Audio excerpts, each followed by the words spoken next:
Good evening, everyone. Good Yeah, evening. The two marks are in. How's it go? The house. We're again, in, we're in the again. house on a Sunday evening. Everyone's had their roast dinner. And what more? What more could you want than the two marks and probably guests on this evening? But listen, we have news. As you all know in here, probably, Omar, who was well named by his mum and dad, because you have to say it twice. Omar Mamouche has been loaned, I hasten to add, Now, is until this we. true, mate? I haven't seen this anywhere. Well, I would not be saying it if Oh, it's not true, Sheriff. You know me, this is the Realism channel. yes, I Omar, know. Sheriff, belt up for a minute and you can come Right. in a minute. All right, I love you, man. Omar Mamouche has been loaned to Tottenham Hotspur from Manchester City. The here we goes are out there, everyone. Listen, Savinio's meant to be done. Now Marmouche. Will Gatco come? Will Gatco come? Will he come? Who Did knows? you see him today? Look, I've heard a little rumour he scored a banger today for He Liverpool. did. I was watching Uh, it, mate. fair play to him. Look, it is what it is. He's playing for, and whether he comes to us or not is another matter. There's another question that could be asked. If it's not Gakpo, surely Tottenham Hotspur, if Gakpo's not going to be coming, they're going to give themselves enough time to maybe find another one that can play across the front. Who is this mystery player? Who knows, mate? Who knows? This is what we're going to get into tonight because I have seen it in a few different places, Sheriff, that there could be another one, whether Gakpo comes or not, to make three, whether he does, or to make four. Sorry, the other way round. To make four if he does, or three if he doesn't. So we're going to get into it. I see, my friend. I do see that. Now, my first question is: did you get a roast dinner? Me, no. No. Oh, I thought you were going out for lunch, mate. Yeah, I did. I had a bit of chicken. You know how it is, Sheriff. Well, roasted chicken that counts. Yeah. We had a very nice time. We had a few drinks, by the way. Had a few juices. Very nice indeed. Enjoyed it. And then we've come home on a Sunday afternoon and chilled out. We ain't even been up the allotment today, mate. We've had a day Oh, off. It's cool today. Everything was well watered yesterday. Not that there's much growing going on now because a lot of what we did has already come up. There's still a few bits to come up, but everything's well watered. So we've had a day off today and had a chill indoors, mate. You and so know you how should, it mate. is. Yeah, And so you should. yeah. The There you harvesting go. has been done. The other player that has been mentioned that I've seen maybe 3 or 4 times since yesterday, and I don't know what the feelings are on this player, is Mudryk at Chelsea, the winger, Ooh, the blonde-haired ooh. Ukrainian fella, I Mm-hmm. think he is. Yeah. Ukrainian or Ukrainian, I think he is. He is another one that's been mentioned, but do you know what? For the last however many years, all I've seen is Chelsea fans taking the piss out of this geezer, this Oh, is it? Mudryk geezer. Another one they say that's got plenty of pace, but when he needs to look up, he don't. No. Well, So maybe listen, not. And I'm not denying this Mudryk can get on his bike, he can skin a player, all mm, that sort of stuff. He can do that, but again, it's delivery. It's and what I was going delivery. to say though, how often do Chelsea do business with us? And there's that as well. It's like a blue moon thing, isn't it? Yeah. It Listen, really it's not is. for me. I think he's one of No. them a bit like what's his name, who he was linked with earlier in the summer that hadn't played for bloody, can't think of his name now. We was linked with someone, I can't think who it was, and they ain't played for ages either. Premier League player, I'm sure it Probably was. sounds like Savinho. It'll come to me. It'll come to me, whoever it That was. I sounds like just can't think Savio, of it. mate. Yeah, but Mudryk's not. Listen, he's a winger that, again, he can go past skin players. I don't think he's anywhere near as sexy as Savinho. No. Just on the eye, I don't think he is. But again, he doesn't deliver. And this is what we're trusting in Savinho. Whether he can deliver or not, listen, we don't know. We don't buy the players. No. Right? We scout them for them. Not just us, but all you lot as well. Yeah. Do you know what I mean? So, listen, Marmoush... We've all got opinions on who we like and who we wouldn't like. And of course. It's all subjective, isn't it? I mean, opinions are like a certain body part. Everyone's got one. What's that arsehole, Sheriff? I wasn't going to say that, but... All right, but it's too late now. He's well, gone 7. Should get away with that one. Yeah, go on, mate. Yeah. But it is, isn't it? It's all subjective. You know, if you know, I might like a player and you say, hang on a minute, he's a bit pants. I wouldn't touch him with a barge pole. People in the chat, I'm only messing, by the way, don't get upset that I mentioned Mudryk. It's been a long time for Mudryk since he was anything like a player. I think it's almost like his inner shell has been taken away from him. He's been destroyed, basically. That's what's happened to him. You don't really get, sorry, you don't really get a lot of game time, does he? No, that's what I'm saying. That's what I'm saying, mate. Don't get me wrong. There could still be a player in there. I'm not saying it's not, right? But I just think, I look at Mudryk and I think, you know, I don't know when it was. Was he a star at a Euros a few years ago? I know he's still not very old. Well, that might be 2 years ago, then, the Euros. Whatever it was, I don't know if it was for Ukraine or when he was playing abroad still, but he was tidy. You know what I mean? You looked at him and you thought, "Cool, there's a player in there. He's good. He's got to do things different and improve on things." But you could see he had a bit of, as you say, Sheriff, a bit of techers about him, and he got a bit of speed. Do you know what I mean? Would you say then that is maybe going to Chelsea is like stunted him or hindered his development? Maybe. I don't know. I mean, I think he was one of them players that still had more to give, Mark. Do you know what I mean? So, yeah, you could be right. I don't know if you stunted or just they expected too much of him too early, maybe. I think the correct word is you can hinder someone's development. Yeah. But anyway, look, as much of the chat as alluded to is not for me. I'm just saying he might be for certain people, but he's not for me at this moment in time. We've still got time to get quality in, by the way. I'll ask you now, is he better than Tell?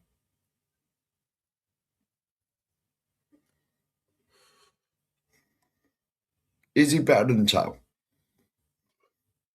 Well, depends what way you look at it for me. It's close. He'll skin a player where Tell can't. Yeah. Right? But his delivery's still not good. Right? Or not the best. Let's put it that way.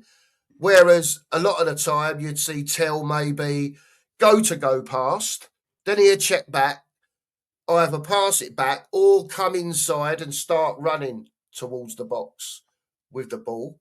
Yeah, Mudryk is more of a, I don't know, when I've seen him, other people again might disagree. I've just seen him get the ball, defenders coming at him, knocks it past, grass to run into. Do you know what I mean? And away he goes. Is he good enough for us at this precise moment in what we're trying to do? Probably not. Probably not. Again, Mark. But it's again, he is better than Tell on the eye.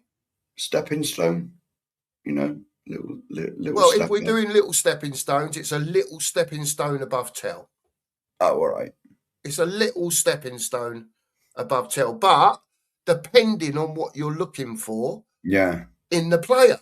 Yeah, I get that. I have to get that in there as a caveat because everyone sees different things in a player. We all like to think we're looking at the whole picture. But that picture can take a long time to build up sometimes. Yeah. Whereas with others, Mark, you look and you think, fuck me, how is he a professional footballer? Yeah, you know what I mean? There's That's probably 5 or 6 out of our squad then at the moment. Well, yesterday, yeah, at Yeah, least. to be honest. At least. Yeah. Listen, let's get a few, let's say a few hellos. Yeah, I was going to say. We'll get a few people in, see if anyone wants to jump in. I'll tell you what, Sheriff, I'll bang through a few hellos if you can stick the link in the old chat. Can you do that while I'm doing it? I'm just waiting to get to at least 3 comments down. All right, then. No worries. No worries. Or 3 or 4. I was at the bottom, so I'm just getting back to the top. Here we go. Logan's in. Big up, Logan. Big up to you, mate. Hope you're well. And he follows that in with a super sticker. And another one. Again, Logan. And you another have one, won the I lottery, believe. mate. You've won the lottery. And another one. And, well, yeah, and another one. So how many does he get for that? Does he get 4? Well, it's a 4-hooter, isn't it? It's a 4-hooter. Yeah. Hang on, you've got to be. Sorry about this, everyone. It's got to be done. Just pause in proceedings. Yes. There you go. There we go. There's the 4 done.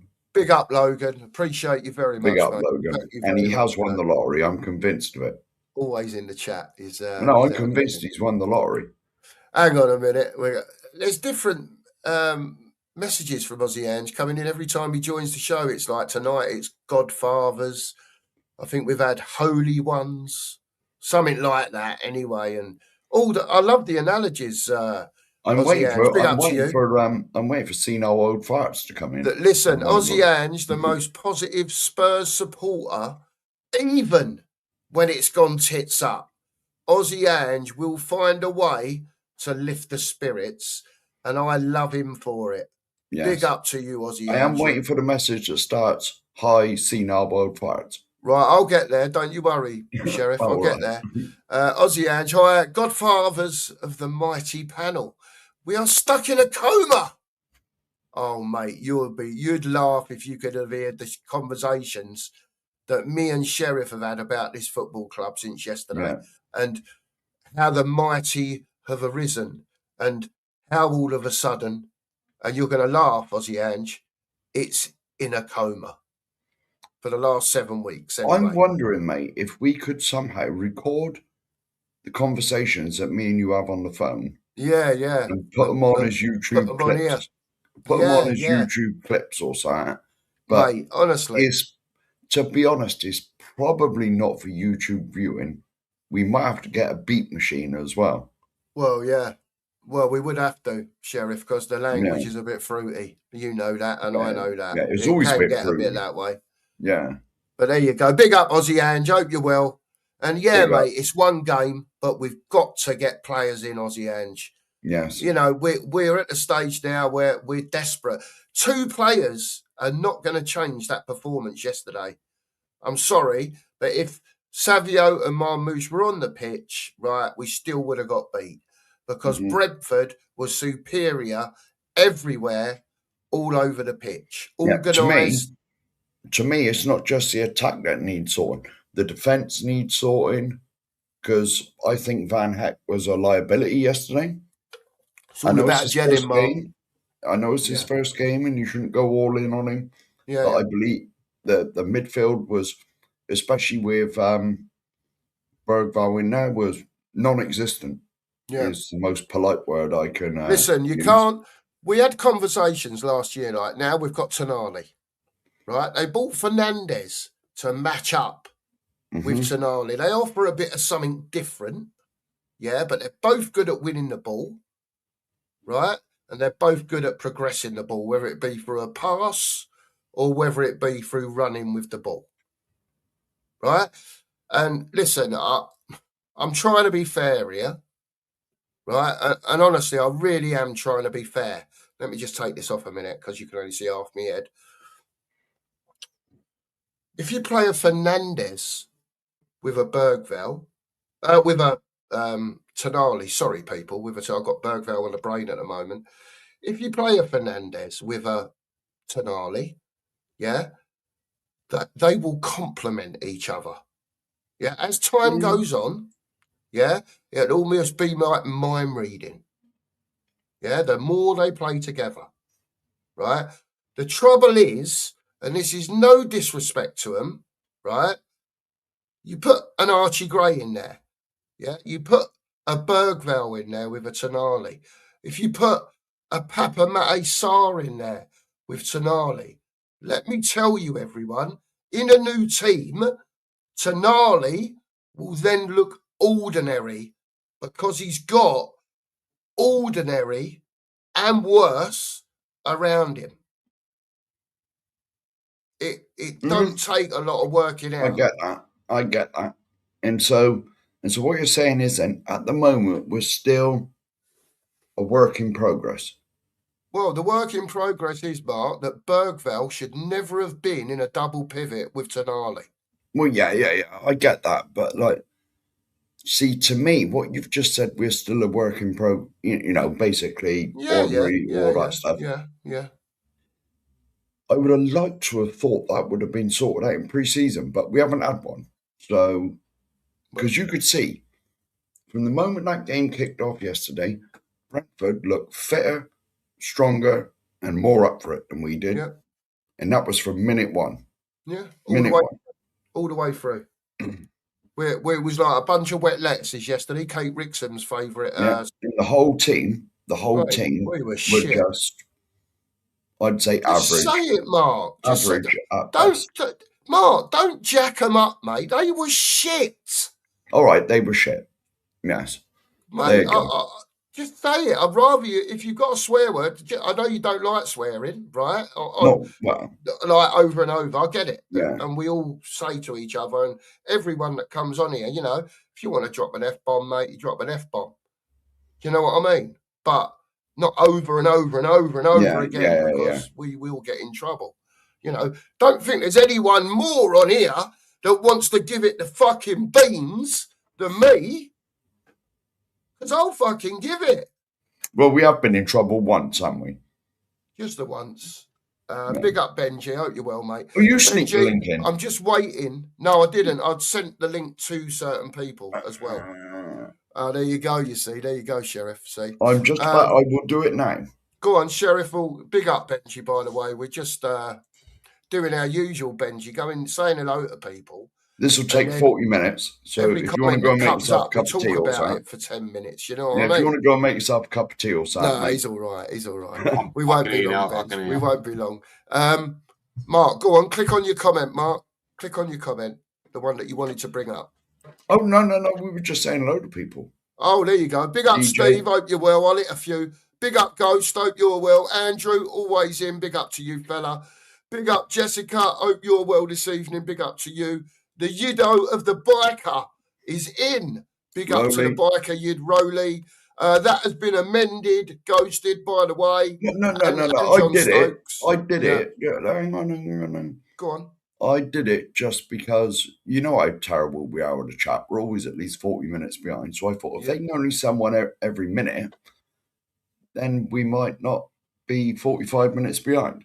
Well, maybe not, but if it's 45 minutes behind, mate, it's because we're talking football, and that's what we're here to do at the end of the day. You know what I mean? Well, I've turned that off again now. I know you have, mate. I know you have. Of technology, so we'll always try and say hello to people. You know that. Everyone knows that, right? But sometimes you get to a point, and we've got to get on with it, mate. And you always hear me say before we start, hello to everyone. Just to let you know, if I haven't said hello to you, hello to everyone. Well, this normally takes 40 minutes. There you go. Evening to Stokesy. Tom Kingham is in. Big up, Tom. Scotty Amos is in. Big up, Scott. Hope you're well. Kev, the Ferguson is in. Big up, Kev. Hope you're well. Richard James is in. Big up, Richard. Tom Kingham's in. The Lone Wolf's in. And she's in the house as well. She will speak shortly. Big up to Mia. Golden Sun is in the house. Hope you're well, Golden. Rob Belcher. Hope you're well. Jeff's in. Big up to Jeff. Hope you're well, Jeff. Razzle Dazzle's in the house. Pete Chambers is in the house. Jimmy Hotspur is in the house as usual. Found a member of the Mark Army. Mr. T is in the house. President. Hope you're well. No, hang on a minute. President, Chairman, Secretary, Treasurer. Because me and you want nothing to do with it. We can't be fussed. So they definitely all know. All the responsibilities of the Mark Army onto Mr. Taylor. He's in charge. He's in charge. Yes. He knows he is. He's took me right out of my rhythm now, Benji. Do you know what I mean? I was flying. You are wired today, Mark. Are you okay, man? I'm back. I'm back in a minute, Benji. Stevie Edinburgh's in the house. Big up, Stevie. Claire Cowdrey. Hope you're well, Claire. Lisa Davis is in. Big up, Lisa. Hope you're well. And every day, every night, this geezer is in the chat. Big up to you, Rodney Martin. Hope you're well, fella. Big up to you. Hope you've all stuffed your faces today with your roast dinner. And now you are settling down to the 2 marks with Benji and Mia at the moment. Big up to Scotty Iman. Hope you're well, Scott. Big up to you, mate. I'm still going down. Future's bright. Big up to you, Futures. Phil Coys is in. Big up to the Coys Master. Hope you're well, mate. Gus Parker's in. Big up, Gus. Johnny Fitzpatrick's in. Big up to John. Hope you're well. Schultz is in, even though he's got trousers on tonight. Big up, Schultz. Hope you're well. Nige is in. Big up, Nige. Drummed up a thumbnail in 5 minutes flat. This geezer for this show tonight. Big up to you, mate. The Boonverse is in. Big up to the Boon. Hope you're well. E.G. Spurs is in the house. Big up to you, man. Mario's in. Big up, Mario. Edel fan all the way from Germany is in the house tonight. Big up to you. There's probably more. Logan's here again. I've got to say hello to Logan because he's here every day. Terry Wright's in. Rick Harris is in. Alfie All's in. One Spurs King's in. CEM's in. And I'm running out of breath. And now I get to the point where I say good evening to and Scotty M's in the chat. Big up, Scotty. Hope you're well. And Claire sent a treat. I'm going back to the top so you can bring the comments up. Sheriff. No. I'm working my way through it. If I see any there you go. I'll leave it to Sheriff then. I'll go to the bottom. Big up, Mia. Big up, Benji. Thanks both for joining us this evening.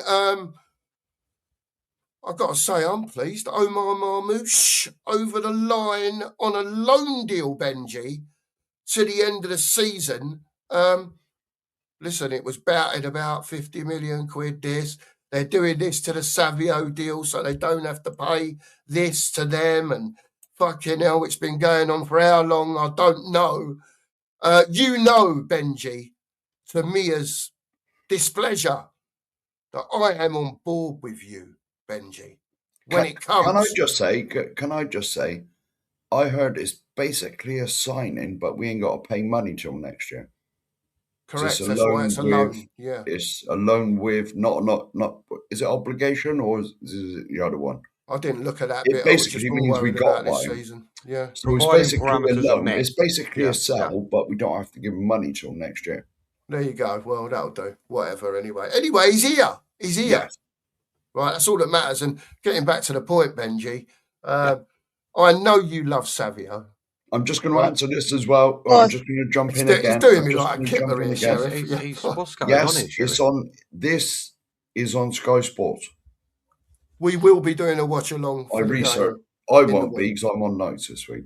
Well, we'll have Sheriff on at half time. Don't you worry about that. I'm not sure about that, mate.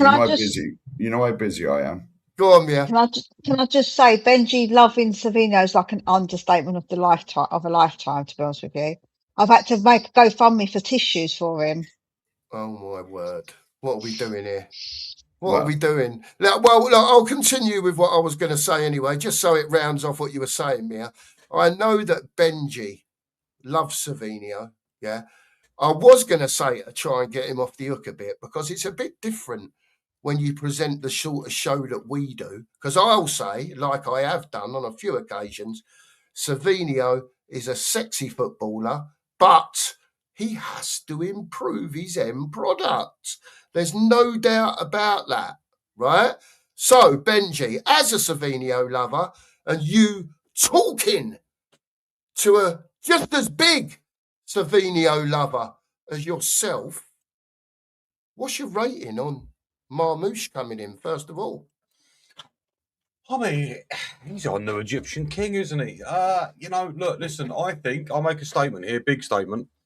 I think we've signed the most underrated striker in Europe. Whoa. That's where I'm at. That's where I'm at. Listen, before I went to City... African, isn't he? Well, yeah, but he's been in Europe for a long time, is Oh, what I all meant. right, Yeah. Look, listen.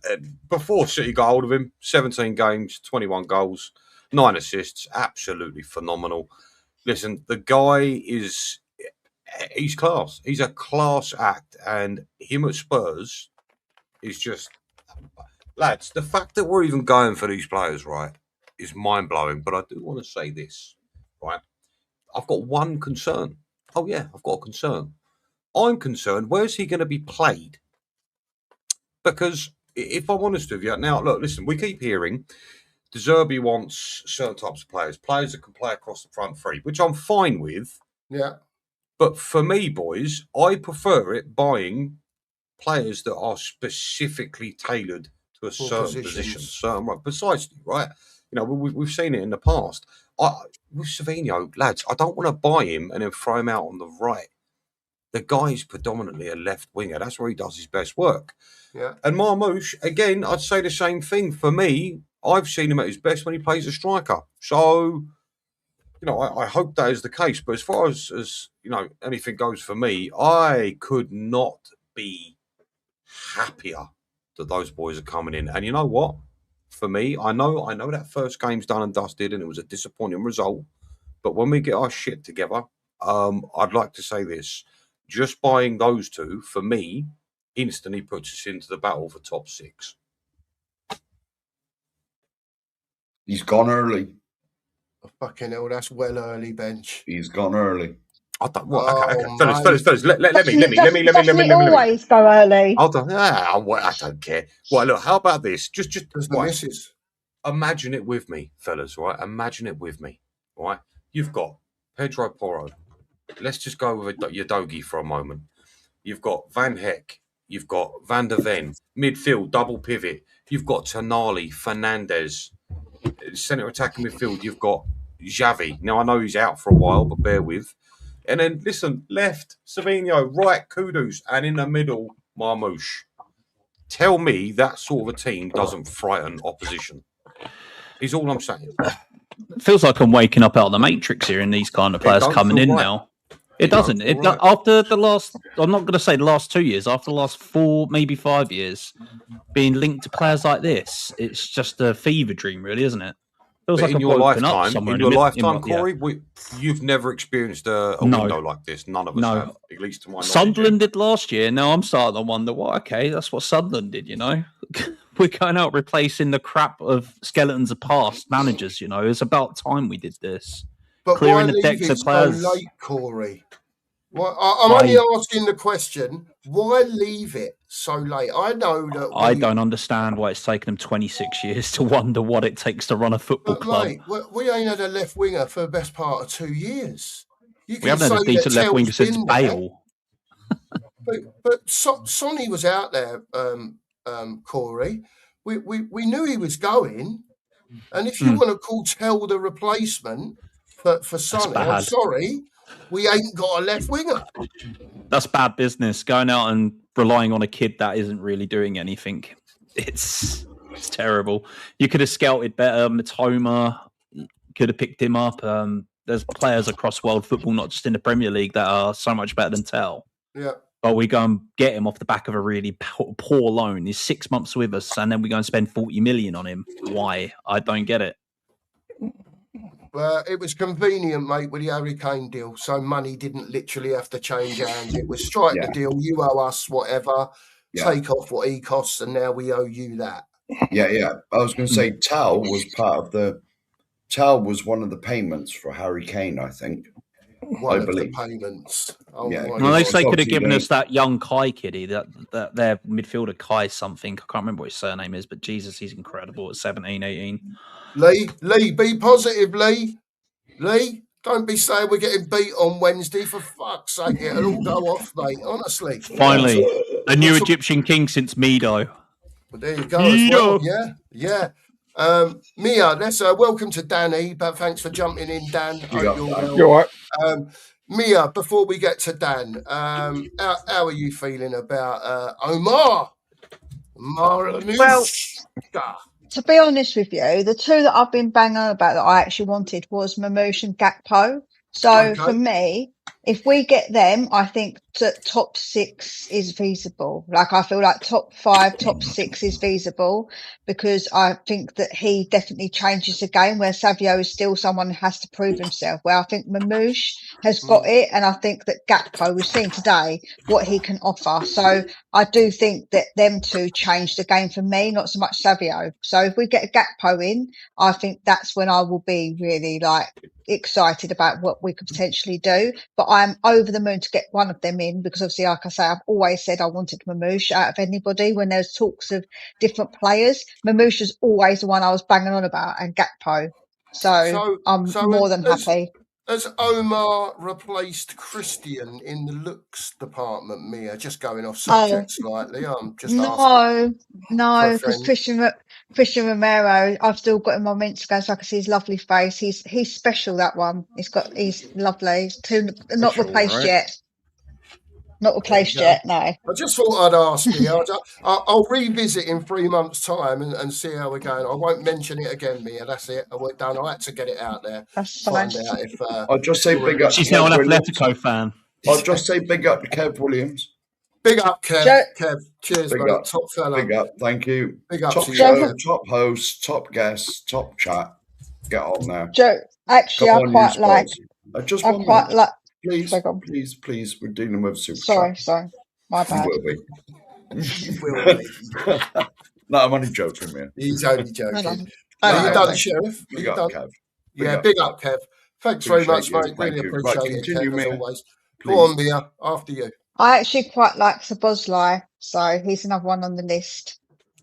Right. So, okay. there we go. Old, Liverpool, what do you call it? Puts that stuff in his hair. What did we used to put in our hair? Like Jericho. Like Jericho, Mia has a list. Wow. I do have a list. I do have a list. We'll talk about the list off air. Let's get back to the footy. The list of Miyako. There you go. Take Jericho, Mia. I've been thrown right off now. Danny, welcome. Hope you're well, you're mate. Marmouche, yeah. Over the line, fella. It's changed from a buying him for 50 million now to a loan now to the end of the season. Obviously, that'll suit Spurs because it still gives them another 50 million in the bin, maybe, that they can go and spend now. But what's your thoughts, Dan, on Marmouche? Is he going to make a massive difference, him and Savio? I did say I reckon that we'll buy one and get one on loan and hope. You did say that, actually, didn't you? Sidekick Dan. Oh, been a few things just lately in that aspect, isn't it? If you do have the lottery numbers for Saturday, if you want to show them, of course, I always do the lottery. I do the Tuesday and Friday every lottery. I do the Euros one, like proper money on there. There you go. I mean, with what we've got done now, you can't really say anything, but on paper, this is now probably the best window we've ever seen. On paper. Yeah. I think after seeing us play yesterday and taking a few other things into consideration, with the money we've spent and everything else, the pressure is going to be on De Zerbi to actually get into the top 5 or 6. I think yesterday taught everybody a lot if they wanted to learn something. I don't think this is going to fall into place in 5 minutes. I think people are going to have to give this a bit of time to sink in. We're going to be playing on that pitch with 7 to 8 fresh players. That usually doesn't go down very well. That usually takes a bit of time to roll in. I mean, look at Liverpool when they've done it. Sunderland pulled it off last year. We've done some good buys. I reckon give it 5-6 months. This starts slowly falling into place, and then take the rest of the season as it is, and then we can see the major improvements next season. Yeah, I'm going to say that. Have you changed your mind, Dan? After watching us play yesterday, I haven't really changed my mind. Because I said this. I said those exact words, and you said to me on a show, you don't think that's the case? For the expectations, not my expectations. The expectations of a lot of fan base and of the people who've spent 350 odd million and everything are now going to go sky high. And on paper, it's understandable. And he's been backed more than any other manager ever has been since Tottenham existed, most probably. But on the realism side, this ain't gonna fall into place in 5 minutes. We saw the way some of those players played yesterday. I mean, come on. I think we're just gonna have to be. I mean, Sava's the one who says it the most a lot of the time. I think we are just generally going to have to be patient with this season. Take the season with a pinch of salt. It's going to be rough and ragged. There's going to be moments. I think the football will end up significantly better. I think we will start getting places, but I think it's going to take more of a change as from January, February onwards. Because he's basically got to fix this whole team together. He's got to make 7 to 8 players who have, bar 2 of them, never played with each other, work in his system and also get to know each other on the pitch. Yeah. Barcelona and take weeks. It's going to take weeks. And Marmouche, most of them have never even played football with each other, bar a couple of the Spurs players who would be on there, like Porro. Mm-hmm. And yeah, brilliant, excellent signings. I'm still very sceptical of Savinho. I'd rather have Gakpo, but if we get Gakpo as well, definitely no complaints there. So yeah, excellent. Can't complain about it, but I think we just need a couple of people need to slow down a little bit about talking about top 4. This is a title-winning team, but then one game as well a week. It depends how long this takes to fall into place, basically. But I think we've got a pretty solid team out there as long as it stays fit. And just to add on to that, Dan, one more question, and welcome, Brian. By the way, big up to you for joining. One question, and this can be for all of you actually as well, not just for Dan, but if Dan wants to tag this on to the end of his answer. Dan, on top of that, now, right, with Marmouche in, Savio, we're supposed to have had the Here We Go, but whatever, he's going to be here. Savio and Marmouche in, that leaves us, I believe, 8 or 9 days in the window to do any other business. Do you expect, or if you don't expect, should we be doing more business in this last 8 or 9 days of the window from what we've seen? In that aspect, where we've got him on loan, we've obviously still got more money to spend. Yeah. Go and get yourselves a bloody established quality goalkeeper. Go and do it. Because you know it's going to be shady all over the pitch, here, there, and everywhere while they get their act together. For me, I still stick with what I said. Go and get a goalkeeper or a number 10. Yeah. We need one or the other. Yeah. Or maybe we've already got this money to spend. Why not get both? Or maybe a right back. What about a right back? I believe we need a goalkeeper more than a right back, but a right back has would definitely definitely gone, help as well. Spence has definitely gone. He's gone. All right, I've kept myself out of transfers for up to a week and a half with my son. So I'm basically Archie Gray, as it stands now, you've all heard me say it. I think Archie Gray will be a utility player at Spurs until he can nail something down. If and when that can ever happen, right? Archie Gray is the backup now, or the competition. That's the best word to use for Pedro Porro, as it stands. He is competition for Porro. Well, he's the only other player that can play right back. What are we doing here? A World Cup winner has competition. It's not really a competition, is it? It's not. Well, really I'm not going to use the word backup. Them days are gone, mate. Backup for me. Right. It is though. Look, he is the person that is the competition at the moment. There's no denying that. Yeah. We're talking about goalkeepers. We should have never sold Spence. There's a few out there. We should have never sold Spence. Well, it's a terrible mistake. Yeah, but he wanted to leave. He desperately wanted to leave. Because De Zerbi said anybody who doesn't want to be here has to go, and he really wanted to go. So what are you supposed to do? Spence said, if I'm not getting minutes, I don't want to be here. And it was like, bye-bye. See you later. If you can't guarantee me minutes, I don't want to be here. But Bergvall sent the same, and he's playing. And he's still shit. So yeah. Well, I'm just saying, Mark. Well, maybe he'll be gone soon as well. Then. Well, perhaps he will be. Listen, we was talking before you lot came on, right? And I don't know whether you agree or not. We all know that Tonali can play football, right? Fernandes, I think, has been brought in to dovetail with Tonali, right? They're both very good at what they do. Yeah, they will complement each other. But again, yesterday, and I'm sorry, I don't mean to go in on young players, right? And it's not my style, really, right? But De Zerbi knew fact, right? When he came in, that those youngsters were not good enough. Yeah. And if he'd have left them there, we were gone. I don't understand how straight away, Corey, he brought the men back in, and they helped to keep us up. Yeah. We go first game of the season. I know we've got injuries. We've got a zillion players that have got no minutes in their legs, right? But you are stopping Tonali doing what he does best when you put someone like Bergvall next to him. Yeah. Right. How is he starting over Bentancur? It's been Brian and Danny in. Welcome to the show. Brian. That's right, Bruce. Evening, That's Brian. right. How are you, sir? Both well. Have you worked tonight? Or is this I worked tonight. I've just woken up. I had my kit before I got today and tomorrow off, so I'm a little bit more refreshed and revitalised. Excellent. Hadn't slept. The last time I slept before this sleep I just had was 1:30 a.m. Friday your time.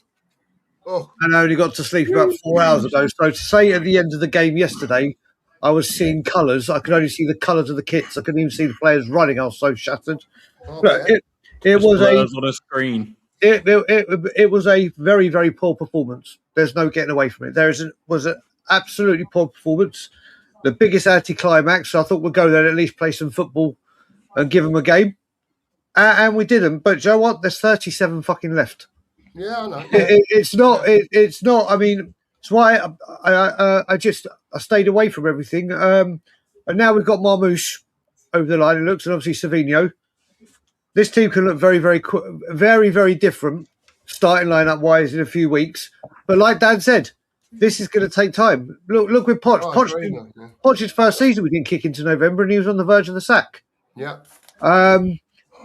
The amount of players we have out, whether it be long-term injuries or coming back from the World Cup and aren't over the line yet.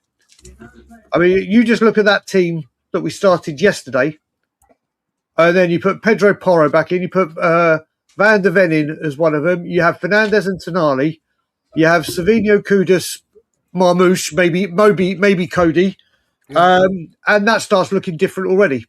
That looks very different. Then you add like your Xavi Simons when he comes back, if Kulu can offer anything, and we'll see. But yeah, it was not a good day at the office yesterday.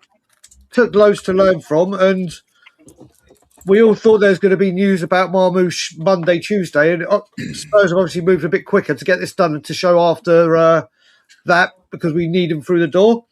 And I have absolutely no doubt that once they're here, the style of football will be better. I can't remember who it was that said, I think it might have been Mia.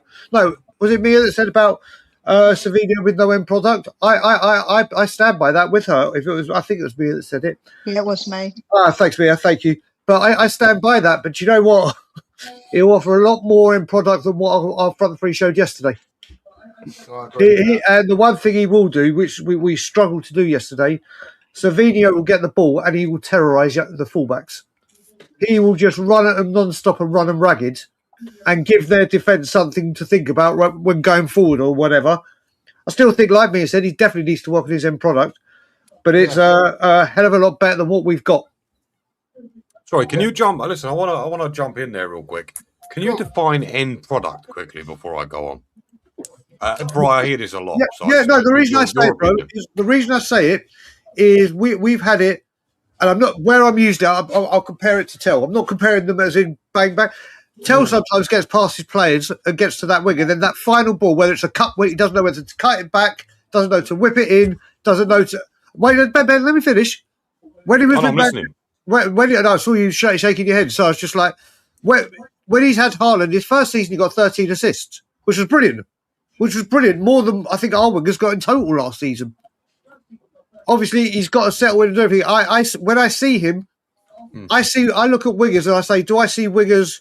Look at Andy Robertson. When Andy Robertson puts a cross in, I will say 9 times out of 10, it's going into a dangerous area and it will hopefully have a player on the end of it. I'm not there with Savinho. Savinho, I think he just needs to work on that. That is Andy Robertson, his key thing is his delivery. Yeah. Savinho's isn't. Savinho's for me is getting past players, terrorising them, getting into those positions. If he could just slightly improve on the final ball, like he could have an understanding with Marmoush. They played long enough. The rest of the team, the rest of that will help him. The rest of the team is all getting used to it, how they're going to play. But I think the kind of manager De Zerbi will get the best out of him with him. But that is my one concern. I'm not saying this is a bad signing or anything. I think it's a very good signing now that he's come in. It's just that's the one product I think he needs to improve on. And if he can, then we've got a stunning player. For sure. No, do you know what it is? The reason why it frustrates me a little bit is the last 2 seasons, the last 3 seasons, Savinho has got more than 10 GA for an entire season for 2 of the last 3. I mean, you can talk about last season, fine. Dan, don't. Just don't. Honestly, don't. When you say GA, mate, at least say it properly. He scored a goal and got 9 assists. Say it properly. Right, but he's a winger and a creator, and we all know. But we need to score goals. We saw it at Girona. Yeah, but he will assist other players in doing that. This is the thing. Like people are saying, "Oh, he's just a creator." Fucking brilliant. He'll get other players scoring. What's the problem with that? People jump on this bandwagon of, "Oh, everyone's got to score 1 million goals." Fuck up. We've got creators and class in the team, but we haven't got a striker. We've got Marmoush. But Ben, let me just say one sentence. Probably the difference, I think, why people are doing this, or fans maybe looking at it this way, and myself. For the last few years, our wingers have been there to score goals, to cut in and score goals. Sonny cutting in on the left, Brennan Johnson getting on the far post. That was their objective. Their objectives weren't like a Chrissy Waddle or Gareth Bale gets to the byline, whip it in. Mm-hmm. Darren Anderson gets to the byline, whip it in. That's like when I think of wingers. That you tell me what a winger does. My first instinct from old school football is terrorise the fullback, get down the line, whip it in for the striker or Aaron the Lennon. Aaron Lennon, Yep. High touchline like deserving life. Exactly. But you look at the wingers Spurs have had recently. Brennan Johnson was brought in. Whatever you want to say of him, get on that far post and be at the end of things. If you mention Brennan Johnson, can you please say again, ole after? But then you look at Sonny, who obviously that was his responsibility. But these are left forwards and right forwards that we're talking about. Yeah, but that's modern day football, mate. When you play 3 up top, that's modern day football. You look at the Liverpool 3. That's why you play 3 up top. That's why you play the 3. The way modern day football has gone from when we had the classic wingers like John Barnes, like all these greats. They were to get to the byline, whip it in. Football has changed slightly then, so I think when they say his final product, that's where I allude to it, Ben. Oh, that's I love it. To be an inside forward as well, basically, Brian. That is why you play a 4-2-3-1. These two are not wingers anymore. Wingers play from back here, yeah? They are inside forwards more than anything. And even with Marmoush up the front, okay, let's say he gets us 15 goals. Fine, great, nothing to complain about. We need more goals. Because Tonali ain't going to do it. Fernandez ain't going to do it. Kudus be lucky if he gets double figures. We need the number 10 and the other one to score goals as well to stretch it round. Having Savinho in your squad will allow that to happen. Do you know what? How many times have we all sat there and gone, fucking hell, Spurs, when they get to that final third, brain dead? How many times have we sat there and said we need more goals, Ben? Thrives in those situations and does not make many mistakes. But Ben, what you've got to understand is when you look at other teams with the same positions, they do score goals. They do all score. So it's not just about assisting. It's not just about assisting. It's also about getting those goals in because all of the top teams, they're wingers. They score goals. But Savinho will allow our wingers and our but we can't just have him right. So we can't just have him just assisting. Assisting's great, but we also need him to contribute with goals. Ben, I understand your frustration, mate. He is capable of scoring goals. Says who? In the Premier League, he hasn't done it. Period. End of. Can I jump in? He was used at Manchester City. It was all wrong. You can clearly see that. That's what I was just going to say. Pep's system is Pep's system. He didn't fit. He didn't do what Pep wanted him to do. Right? I think, personally, at Tottenham, if De Zerbi Yeah, I know he wants them all when we haven't got the ball to get behind the ball and all that sort of stuff. That's just, I take that as standard, right? But I think personally that RDZ will unlock Savinho because again, I know we go back to the Girona thing, right? And it was 2 years ago, but I have to go back there because he didn't fit into how Pep wanted to play. It wasn't how he wanted to play at the time. You got to look at his first season as well. Mark. Hang on. Yeah, it's all right. You can jump in a minute. I won't be a sec, right? So what I'm saying is if you go back to the Girona days and not necessarily watch clips, pick a game. Go watch a game. Go watch him terrorise people because that's what he's good at, right? He's not an inverted player. He will, if he says stay on the touchline, he will stay on the touchline. Savinho. Mark. Now, before you go any further, look at the comment on the screen. You got to do something. Oh shit! Yeah, sorry. You've got to raise your arm a bit. I've got to give Kate the squeeze. I forgot. Sorry, Kate. I'm sorry, Kate. Bless you. She's only just come we in. Always do the Kate squeeze in the morning. She's only just come in, a cuddle and a squeeze. There you go. She's only just come in. And to understand the tactic better of Savinho being out on the touchline, it stretches the defenders and other players outward, so it gives people more space to operate in the middle. Having so many people in third and go in the middle is just crowding the ball and not getting the ball forwards where you want. No, everyone talks about how good Doku is, right? Everyone talks about how good Doku is. Doku played more games and more minutes than Savinho, but still ended up with the same GA, albeit in a different format. Fine, but still ended up in his first season like Savinho. Both had 10 GA. Mm-hmm. But Doku hasn't come to Spurs. Savinho has. So genuinely, I don't care. Savinho has. But if people are going to say how good Doku is, do you not think it's a bit unfair that Savinho in the same season, with less minutes and less games, got the same amount of GA? I did not say that, as all I want this man to do is prove that he can score goals, and so far, he has only shown that he hasn't. If you change his tactics, hopefully I can. I haven't said he's not going to do it. I've just said I haven't seen him do it. I think... So what's the phrase people use? Do you think he can do it? Dan, do you think he can do it? From what doing it in the Premier League, I think his finishing is very, very limited from what I have seen. Fair play. Again, like I said, doing it in Spain is one thing. You've got 3 decent teams to play against, and then the rest are substandard compared to what the Premier League is about. Like it or lump it, it is what it is. Yeah. And going and scoring goals against teams there that people probably can't even name is one thing. Coming to the Premier League and doing it, which is the best league in the world for a reason and the hardest league to play in, so the best managers that have been about say, is a whole different kettle of fish. And I need to, like some people like the phrase, I need to see this to believe it. Is he better than Tell? Of course he is. The price we've paid for him, over extortionate, same as everybody's had to do with everyone. So that's it, I let go as well. Yeah. 67.5 if you split between the two. Well, his price was 85, wasn't it? Either way, whatever way you want to do it. There's a reason for that. Either way, if you want to be technical, either way. I just need to see that he can deliver because we need goals. And he, so far, has not delivered in the Premier League. So I need to see he can. That's all I'm saying. Can I ask you one question, Dan? Hold up. Can I ask Dan one question? Okay, sure. Oh, God. This is important. I just want one question. I'm so sorry, Mia. Last question. Dan, tell me something. Go on. Do you think Solanke and Richarlison get service at Tottenham Hotspurs? I've seen them get service and still do nothing. Yeah, I've seen them get plenty of service at times and still do nothing with it. But do the strikers get enough service?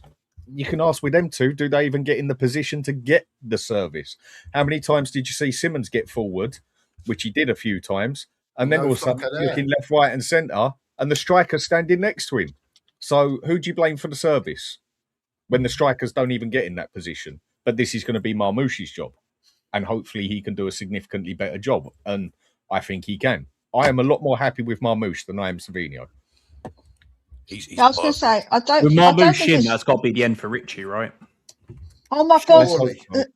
Surely someone hold up a Go sec. on, But Mia. Go on, Mia. Go on. surely that's not a wild take to have, though. All the people that are defending him so vehemently, I think it's not a wild take for us to say that we want to see more from him, considering that so far in the Premier League, despite everything, he has had opportunities. I've watched him, and some of his decision making as well isn't great.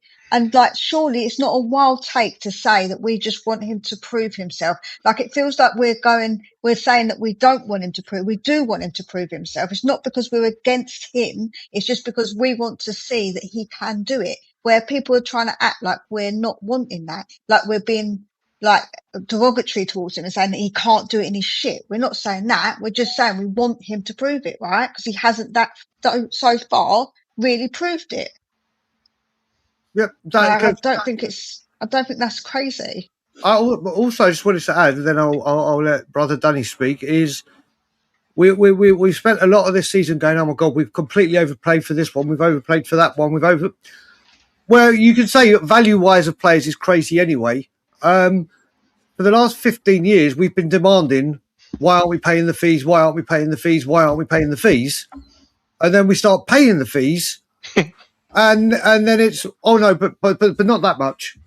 It's like the market is what the market is, and Spurs have been in this position so many times, in so many different instances. Poch, Conte, you go for them all, and every time it's come to getting that star quality, or what could potentially be, when we've lost it because we can't agree on 5 million or whatever, and then they go on to have a good season where they are, we're like, oh my fucking god, look what the Spurs have mucked it up again.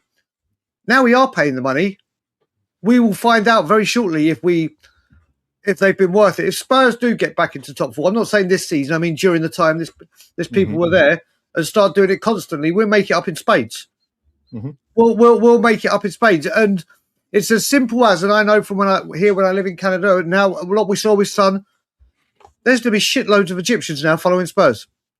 They're going to lap up everything Spurs do because one of their star players is now a Spurs player. So this money, that's unfortunately the way, or unfortunately, it's the way that football works now. And we've had so many player times where if we had just got that player, look at the one, you go back to Redknapp with Tevez and Cahill, we end up with Zaha and Nelson.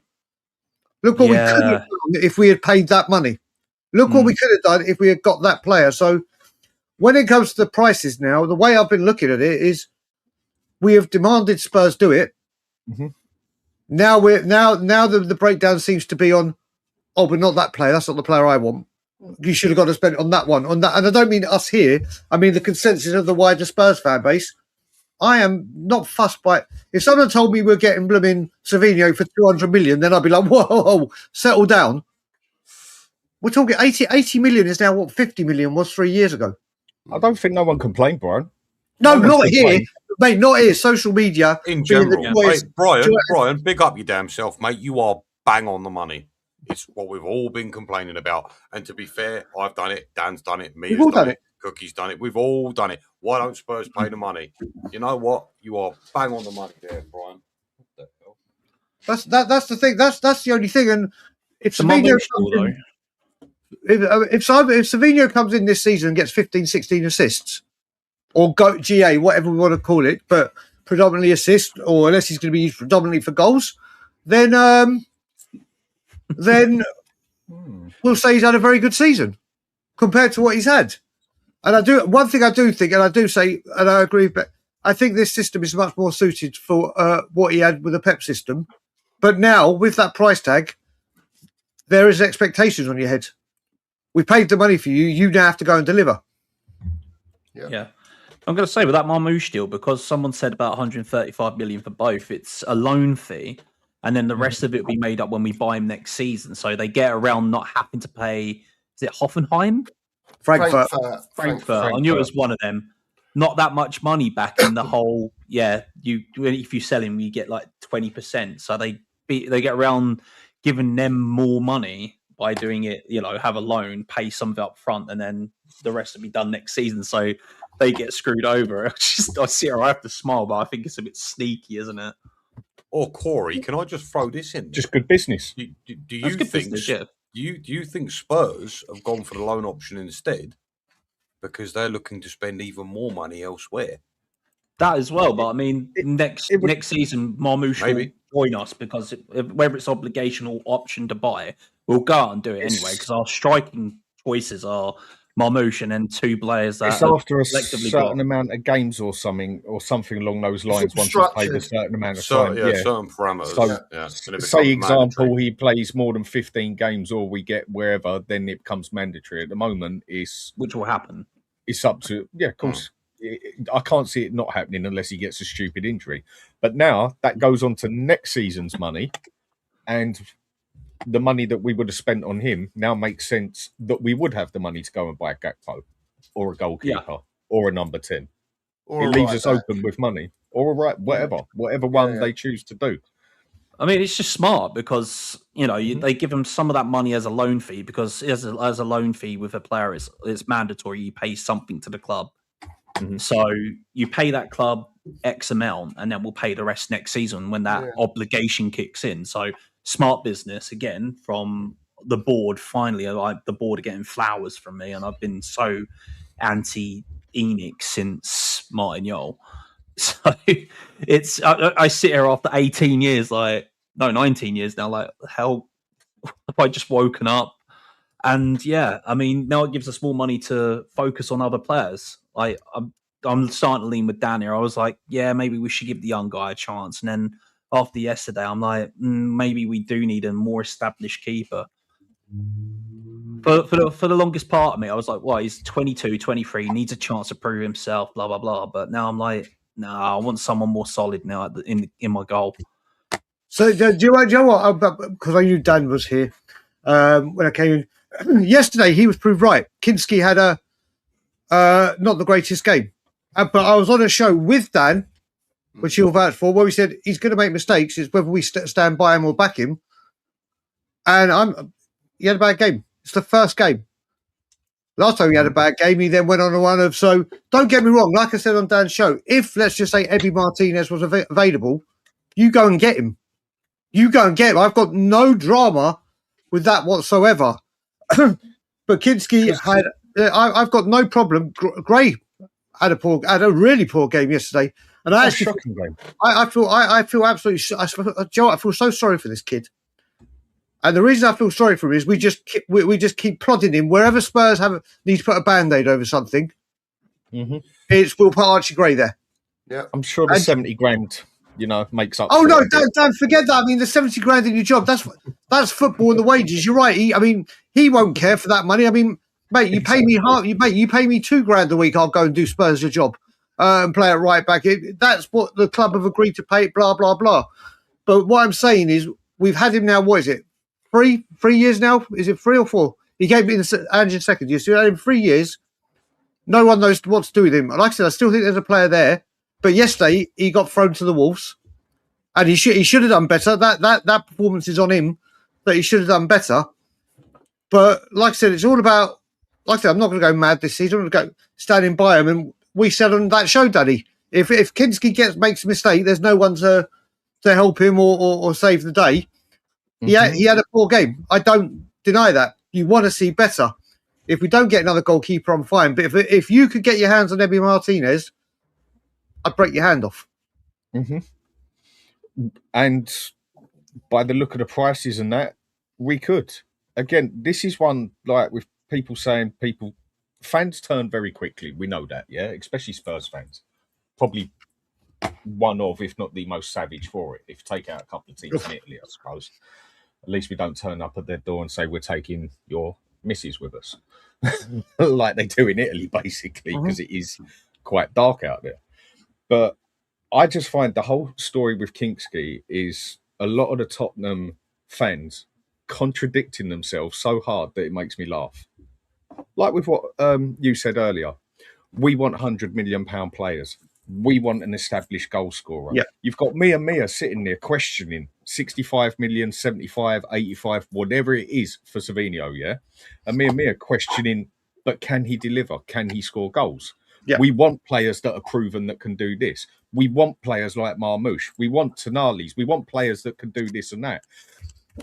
and then complain also that we don't want people like Archie Gray and Bergville on there or whatever because they're kids with lack of experience, and yet the fan base turns around and says, oh yeah, but he's had 5 solid games, we must give him a chance.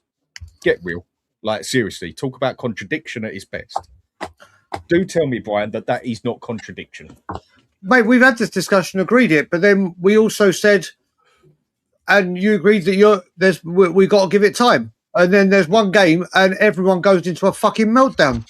Do you know what? Right, I got to come in and say just let Danny come in. Let Danny come in. Right? Big up, because Dan. I've been listening in to loads of people's shows for the lot. Dan, you should have stayed away, bro. It's lovely. It's lovely. No. I didn't watch the game yesterday. I was out all day. I didn't get home till quite late last night, early morning.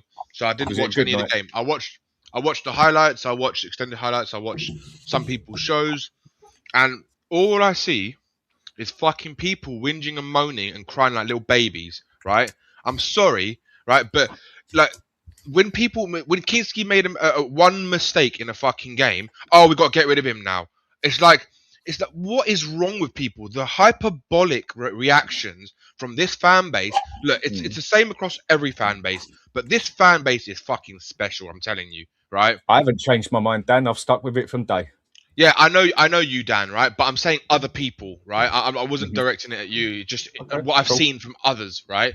And including like this is a team that finished 17th, right?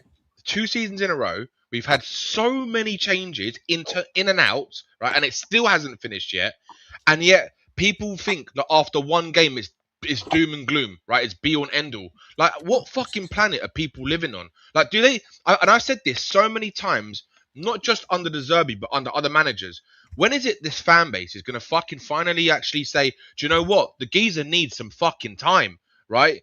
He needs some time to actually manage and coach these players, right? And get his system and how he wants. And let's be honest, right? How many people even on this panel were sitting here in pre-season moaning that the only people we saw during pre-season were the fucking kids, right? And the only reason we saw the kids were because none of our first team players were available. We had one match throughout a whole pre-season, a whole summer, that maybe half of our first team players played. Half, not even the full first team strength squad, right? Who'd normally play. It's absolutely ridiculous to see the actual reactions from this fan base, right? It is mind blowing. Like, so honestly, we can't question nothing, Dan. Like, no, you can question it, right? But Dan, no, Dan, let me finish, right? There's a difference between having an opinion with clarity and with some logic, right? And then overreaction based on an emotion, right? There's a difference. Right. The problem with the Spurs fan base is they see one thing and there's an extremism. Right. It's fuck. This is shit. I've seen it from so many people on different shows over the last 2 days. Right. That people are just moaning and whinging. Like, it's absolutely insane. Brian Daigle is spot on what he said. It's like how the fans are like reacting like this after one fucking game. Like, it's insane. It's honestly insane. It's going to take time, Dan. And of course it's going to take time. A lot of people agree with that. It is going to take time. But Dan, I said this my problem is the it's the hyperfixation, right? And the hyperbolic responses because we had a bad game. And because, look, I was sitting there saying that we would win 2-1, right? Same. Albeit, right, we had a bad performance yesterday, right? It was terrible because you could see the players weren't fit. We lost every single battle yesterday. We were second to the ball in everything. We kept I mean, there was hardly a plan, to be honest with you. And it kind of feels like does De Zerbi, the players that were playing, it just clearly seems that no one's ready to play with the intensity that he wants, right? And it's understandable to an extent because, like I said before, we had a few players, right? Well, who were playing in the pre-seasons friendlies that were actually maybe players that would be used in the first team. Other than that, all we saw were kids. That was it. So what De Zerbi said after the game was absolutely spot on. Absolutely spot on. And the fact that the fans are it's like the season's finishing and like we've been playing like this all season. It's like how many times do you see in a season where teams can take time to get to blend and gel, right? Especially when you've got a completely new first 11 nearly. It's ridiculous. Exactly. That's what I've been saying, Dan. Like yesterday, I think we all had the right to complain about the game because it was absolutely diabolical. And a couple of players, I mean, Van Heck, that's got to be one of the worst 45 minutes I've ever seen off a player coming on for his first game for a team and that. And I think we can all accept, though, it ain't going to fall in place in 5 minutes. Mm-hmm. Even with these transfers we just made, like I said at the very start, if you heard it, great transfers, brilliant. But it's not going to happen in 5 minutes. And I think this is going to be a very patchy ride. And really, the problem is going to be is the amount of money that's been spent, Dan. People have now got their expectations up here. And also with the board put up with. Now, if they've got half a brain on them, now that they've backed a manager, they'll back him again and give him a bit of time, considering where we were. I can get what people will say, like, well, with these players on paper, we should be looking at a top 6 place. I'll agree with that with a full team there. On paper, we should. But are they all going to land on their feet when they play? Or is it going to take him a good 5-6 months to get us out the bottom half of the table, basically? That wouldn't surprise me either. Some can say that sounds negative. I'm just trying to be realistic here, that things don't happen in 5 minutes. I'm actually, by saying that, saying we need to actually give the manager a bit of time here to make this work.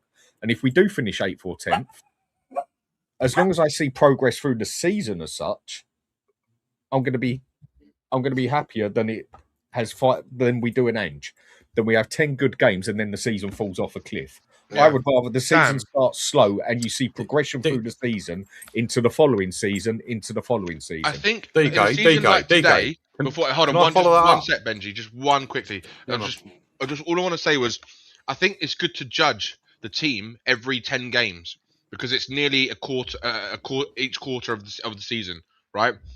Every 10 games you can kind of see, and if by say the 3rd quarter of the season we haven't got any better, you can't see patterns of play, you can't see the team start gelling, it's more of a concern. But sorry, go on, Benji, mate. No, all I wanted to say to you was, I said that weeks ago. I wanted people to temper their expectation, because realistically, when you buy the amount of players that we're buying.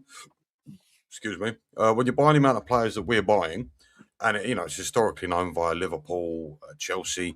When you do that, you haven't got a team, have you? You haven't got a squad. Sorry, you've got a team of good players. About 10 individuals coming in. This is it. It's not used to each other. It's a squad of individual players. So we all knew that was going to happen. However, given what we saw yesterday, I don't blame people for losing their mind. That was a disgrace. Van Heck was a disgrace. Bergvall, Gray. It was an awful, awful display. And I do not blame people. When I say losing their minds, I mean certainly being angry at the game itself.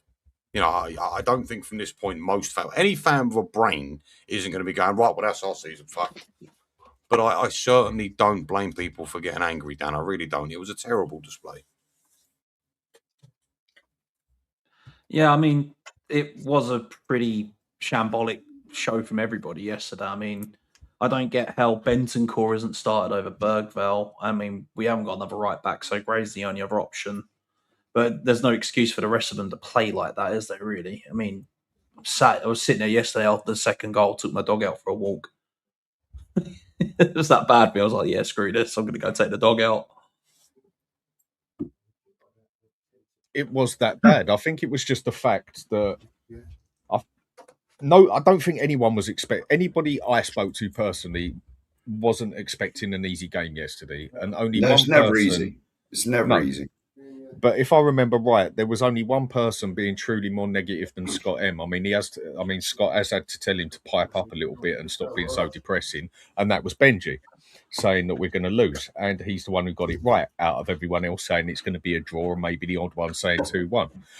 We all knew that was going to be a rough game, but I think it's just the fact that it's just a complete rollover from the previous season, and what we did yesterday was probably one of the worst shows we've had in 6 months, considering we was in a relegation battle. I think we actually played worse yesterday than a lot of the games that we played last season, and that took some effort to play that bad. they had to put effort in to play that shit. And I think that is what kicked a few people right in the bollocks, basically, because we weren't expecting to get absolutely schooled. That could have easily... We should have got at least a goal or two out of that. But again, shows what happens when you use kids for a man's job, doesn't it? Like Mikey Moore. We need to get him on loan. We need that place covered. And I just don't think no one was expecting it to be that bad. And we can all sit here and criticise it because you can only judge game by game. But it is the start of the season. Half the team was missing. Dan, you know what? When you mentioned Mikey Moore, who was so poor, and two of those 3 goals, the first 2, if he was in a Rangers shirt, he's putting it in the back of the net. He should have had one of them, innit? The first 2, he had the 3 where the third one, the goalkeeper made the save. I think the first 2 that were very, very similar, where he just shot it straight at Kelleher, he should have at least been making the goalkeeper work, or at least had some power on it, or whatever.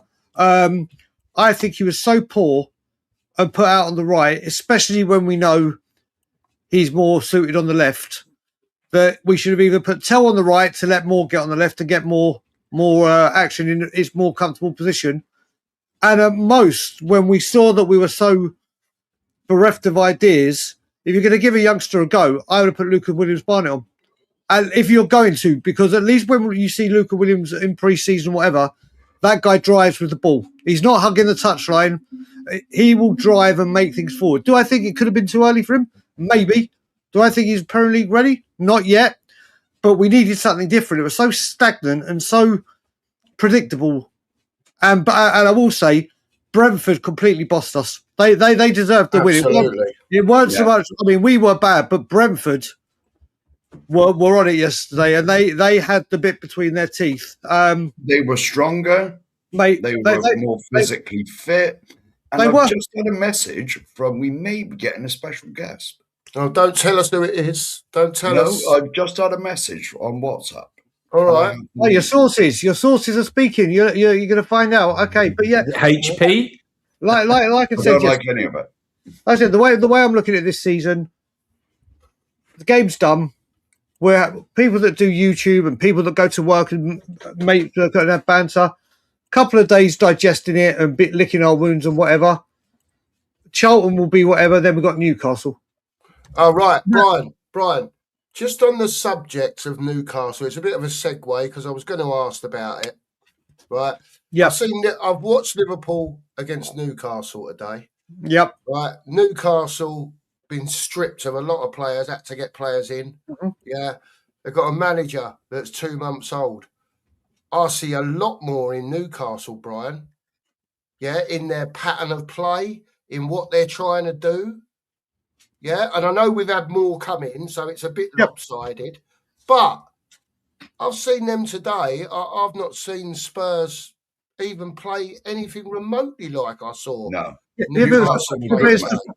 It's the first. I'm just putting it out there. Yeah, I get that, but I haven't seen it, so I can't comment. But this sort of thing,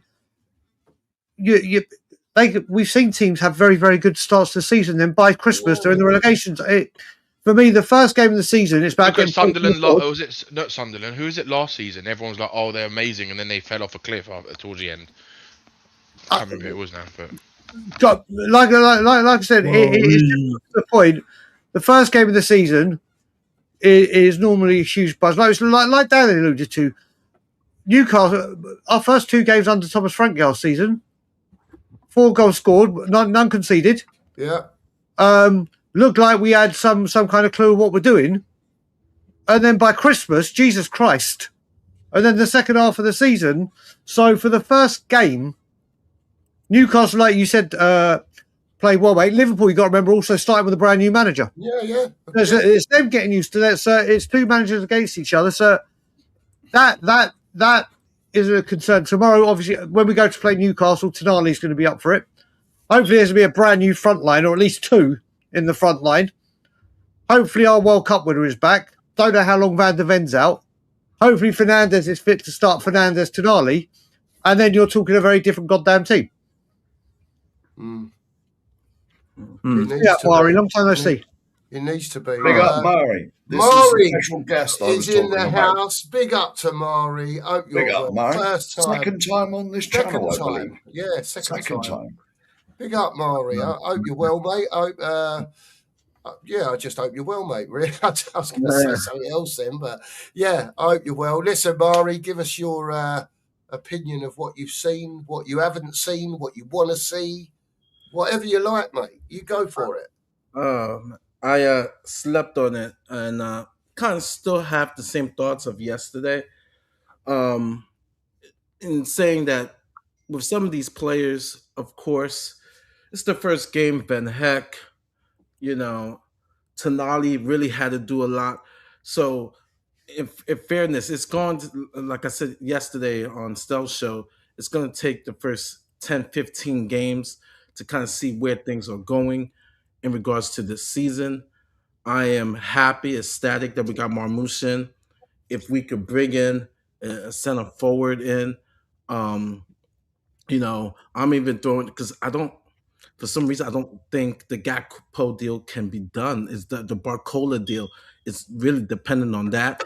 And that deal is, if you think we overpaid miles away, that is, yeah, the price they asked for Barcola, whose output is not 130. I'm sorry. So, and I just don't see that happening. So, if we're not going all out for Osimhen, I'm looking at Ollie Watkins. I'm seeing who's possibly available, and Mateta, and I would take those two in a heartbeat. And I'm with I was telling Dan yesterday on the show, and I'm agreeing with Mia. We kind of need a 10 because I just don't trust Maddison being healthy all year because his backup, because Xavi is going to be gone for most of the year, is Gallagher, and we saw what we saw yesterday. He's not a 10 for me.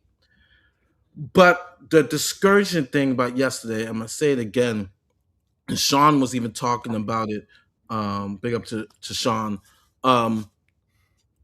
We have the Peacock NBC coverage here, so we get to hear from Lee Dixon and a couple of. Oh yeah. And they were seeing the same things I saw. For the first game of the season, to not fight for the 50-50 balls, Bergvall basically like hands on his hip for that second goal. And he did all that complaining and bitching and moaning, wanting to leave the club. And then you put in that effort, and it's almost discouraging. It's not panicking or just being unreasonable. And I get that. And I agree with Danny in the sense of, and a couple other people, and Brian, that you can't go off the ledge or off the cliff.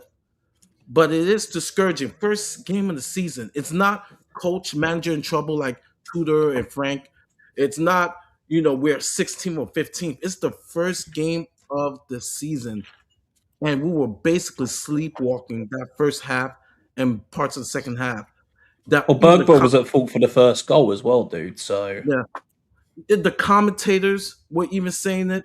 It's discouraging. Now we have the second game. I think we play Newcastle. We can, bounce back with that. We'll have our new reinforcements. But you can't fault us for yesterday. It was bad. It was the first game of the season too. It's just like come on. We're not rating Gray and Bergvall, some of the players who had we're not rating them to the point. Mikey Moore. Clearly, you can see that he's not ready. You should, sorry, Murray. 1 sec. Archie Gray. Yes, you should. He was captain. Well, yeah. No. You've got to rate him. Yeah. I do, and when I mean rate, like world class or good in that sense. All right, I misunderstood. My bad. Yeah. No, trust me. I meant what I said yesterday, especially about Bergvall. Bergvall could go. He could literally go. So I meant what I meant about him yesterday. Archie Gray, not his natural position, but I was one of those who okay, if you can sell Spence, at least have some cover for him, have his replacement in. But it is what it is, But and then in regards to Mikey Moore, I still believe, and people call it harsh. I saw the morning show this morning, but Mikey Moore, you got to put on your big boy pants. You had 3 chances to score, even put in some force in your shot. yo, this is not time to shit in your pants. You know, pee in your pants, man. You're in the big boy stage. Come on now. I would care you're 18. I've seen 16, 17-year-olds, man, who put even more effort than that. You got to get that thing in, you know, put at least some challenge to the keeper. But to just sum up, it's just that Lee Dixon said it perfectly. It's just like, as a Spurs supporter, you have to be disappointed of that showing in that sense of bringing up Gray and stuff like that. Like, there wasn't a fight. There wasn't a fight since from the first minute. There wasn't a fight in that team. And so that was discouraging. Hopefully, the rest of the season, we got 37 games left to go. We could now, you know, we could build on this because we're on the ground. We're on ground zero, you know. So there's no way to go but up. So I just want to see a team fight. We'll be at home this next game, and that's all we ask for a fan base. Yeah. Anyone want to come back on any of that from Mario? All pretty happy? No, I agree. I think, Joe, what the problem was yesterday, it was we expect a little bit of like jankiness because obviously they've not played together. They've not really had much of a pre-season where we've played them all together. But the problem for me was the lack of fight. They weren't fighting for that second ball, that third ball. It's that really pissed me off the absolute most. I was screaming at them because of that. Literally, my eldest come down and said, "Mum, why are you swearing so much?" They saw the football. Was like, "Oh, that's why." Because I was screaming at them because they just didn't fight for it. They didn't look like they cared. They looked like they'd forgotten even how to play football. And that's what pissed me off the most. I think if you saw some effort and they lost to a better team, you say fair dues, right? Yep. But the fact they didn't even put any effort in, that's what really pissed me off. Yep. That's what's got my goat as well, by the way. I do very much so agree with Mia, but I think what we've also got to say, and Brentford were completely on top of it and on their game. It weren't, this was a 50-50, and Brentford came out ready to, and that's the Brentford team. They fight for everything. They do what they got to do, and they come out, and it's their style play. That does not excuse us not doing it, but that's what you get from a Brentford. You know what you're getting with Brentford. This is what they're going to do. This is how they're going to play. We came out, and like Mia said, they're not fighting for the ball and not trying to win those second balls or the 50-50s. Should never be allowed. No matter what football club you support, that's the bare minimum you should be doing. I remember back in the muddy days that the pitches were so bad and muddy, or not even bad and mud. You used to come down and you see their shirts were like mud, red, like all over it. Yeah. Different now because the pitches are so much better. But they should have had fight. They should have had desire. They should have had passion. But even if we showed that, in all honesty, the front line was so poor, I don't think it would have made a bloody difference. You can have it in the pub, but I don't think we'd blow the house down yesterday, no matter what. No matter what. But it still doesn't excuse exactly what Mari and Mia were saying. That's all we ask for our football club. Like Mia said, if you come off the pitch and you know that team have given absolutely everything, they just weren't good enough on the day, you've got to hold your hands up. Exactly. And the thing is, you can't even say to Tottenham, do you know what, they gave everything? But I can definitely tell you that every Brentford fan last night was saying, do you know what, we got 100% out of every single goddamn player. And that's where we need to get. I used to go a lot in the mid-90s, Park Lane, when it was relatively easy to get tickets. And we were mid-table.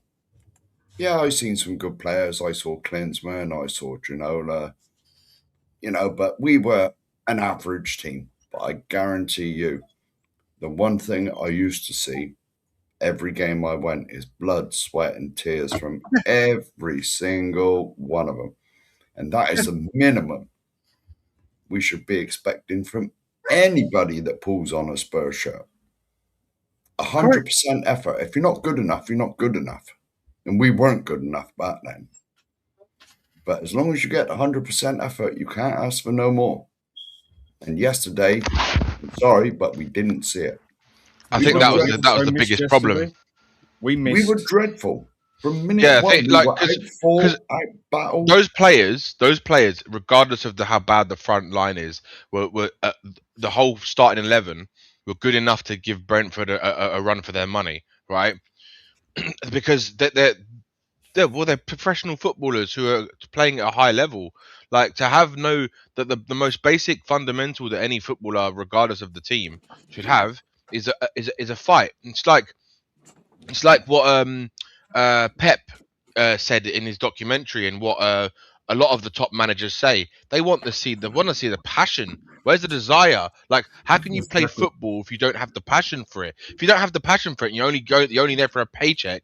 That's what we're going to get. We're going to get those type of performances, right? We're going to end up with a bunch of Ben Saracottos again, are we? But everybody doesn't want to be a footballer. Wants to be a model. Corey, just 1 second, mate. Right? There's a difference, right? Benoit Saracotto gave effort. He always gave effort. He was a good player as well, right? I'm talking about players who don't look like they want to do anything on the pitch. Yesterday, I think it's fair to say that we saw a team that what it looked like to me was a team that just looked all over the place, because there was so many new players and none of them are really aware of how to play positionally in terms of just everything. I think there was individual errors in the game yesterday, especially conceding the goals. We were obviously lucky we didn't concede. They didn't score the penalty. And then on top of that, I think it's like you said, I think as a poor decision from Roberto De Zerbi to put Archie Gray, a 19-year-old kid, as a captain. I mean, it's the most ridiculous thing you could probably do on the whole day, given the fact of everything, all the variables considered, right? For me, that was the worst decision of the day. Danny's come in with Archie Gray, and that was the next subject that I've got written down on my sheet. It may not be important to some people. Some people he's captain. That's what it is. No. People have got a different realisation of what a captain does. Some people just see him as what he does on the pitch. Other people will see what he does in the dressing room as well. Other people look at what goes on in training, and so on and so forth. Everyone looks at it differently. Start with Danny, because he was talking, and then you all jump in whenever you're ready. Archie Gray as captain. Danny, what the fuck is going on? Sorry, Brian, but what the fuck is going on? Why are you apologising to me? I'm just because I swore, Brian. I swore, and I didn't. You want to apologise?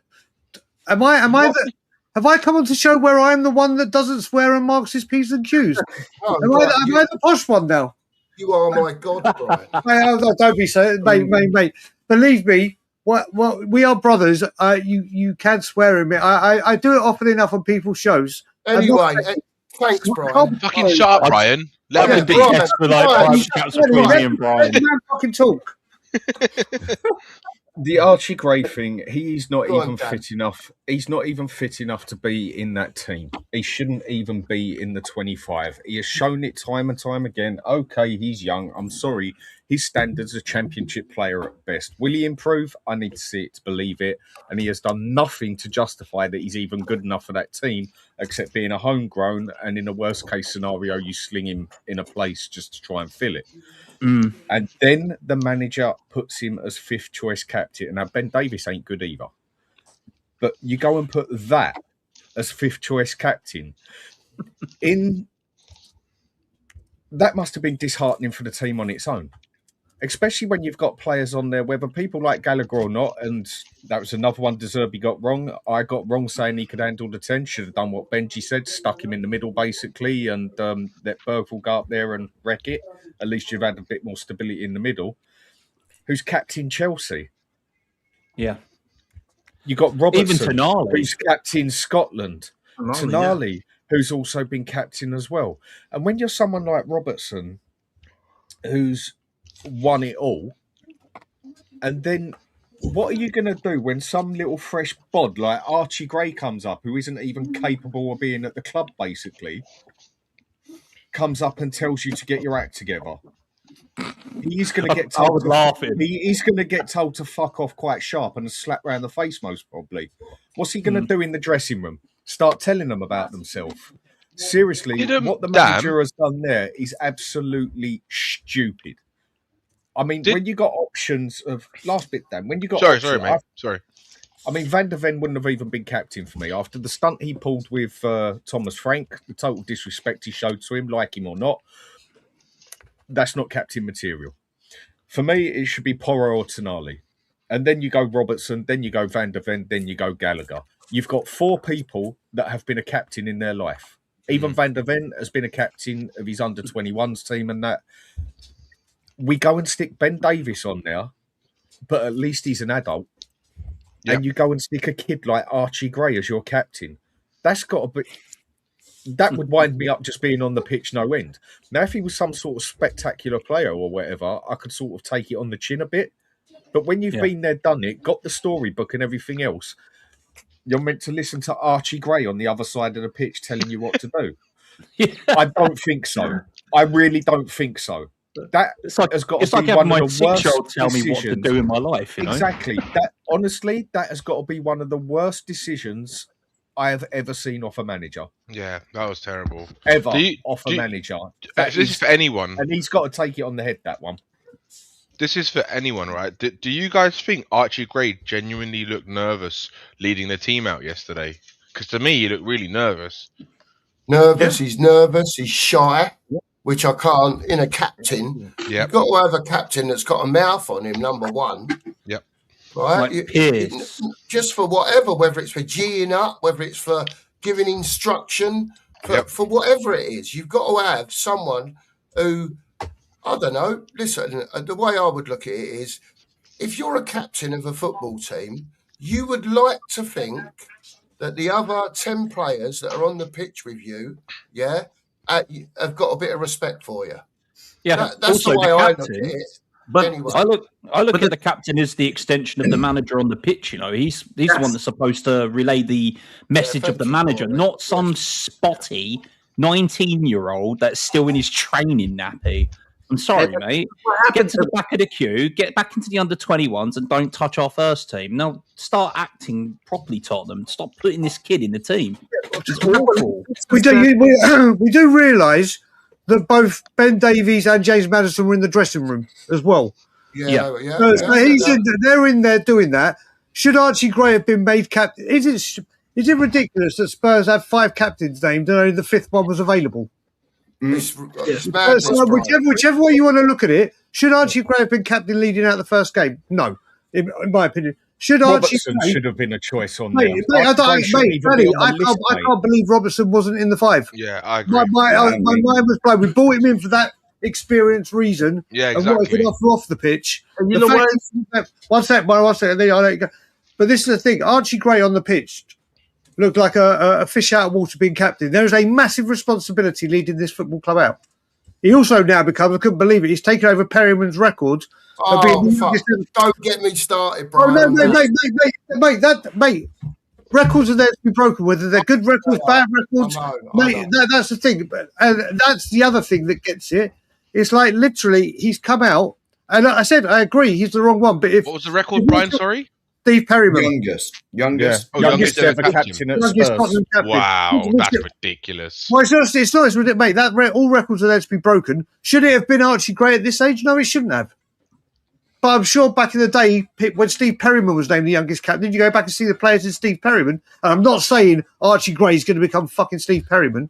But you've got to look in the dressing room. In the dressing room, Maddison and Davies would have done a lot. On the pitch, where he should be, my idea of a captain is like the whole old schools, your Roy Keanes, Vieira's, Terry's. That's my. Mabbott was the most inspirational captain of my lifetime, but he wasn't one of the hard men that were like, this ain't fucking good enough, carry on, blah, blah, blah. Okay. He would do it via speaking, again, he weren't like this. But he shouldn't have been captain. He shouldn't have been captain, but he was. That's not Gray's fault, that's De Zerbi's fault. And then as captain, when he goes to captain, the captains have to come out and do the media work. So he's done it. He shouldn't have done that either. Even Lubo was baffled. I'm just going to jump in here and say, talking of great captains, Steve Perryman, the captains I would have been afraid of, the first one is Graham Roberts. If he jumped, you said how high. And secondly, in my opinion, a very happy birthday to probably our greatest captain, in my opinion, Mabbers. Mr. Mabber. Have a 65 great day. today, I believe, Sheriff. 65 today, Mr. Mabs. Thank you for everything you've done for me personally. Brother, always in my heart. Have a great birthday, Sir Mabber. Well, I was going to say on the coverage too, they were saying after the second goal, if you notice, all the players, their heads were down, they were demoralized. Yeah, and I'm sorry, that was terrible. Archie Gray is not the guy to say, "Hey guys, let's lift our heads up. All right, we're just giving up the second goal. Let's get." It's not his personality.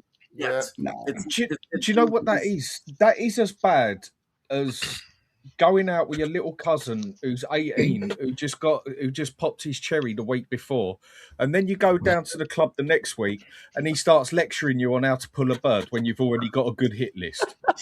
That is as bad as that. You're just going to slap it and say, "Shut up, Will." We need to get you on Soccer Saturday. We need to get you on Soccer Saturday or Super Sunday. You'll liven that place up. Oh my God. I love He's the gone there analogy 2 there. minutes. Fucking hit 2 minutes, that's it.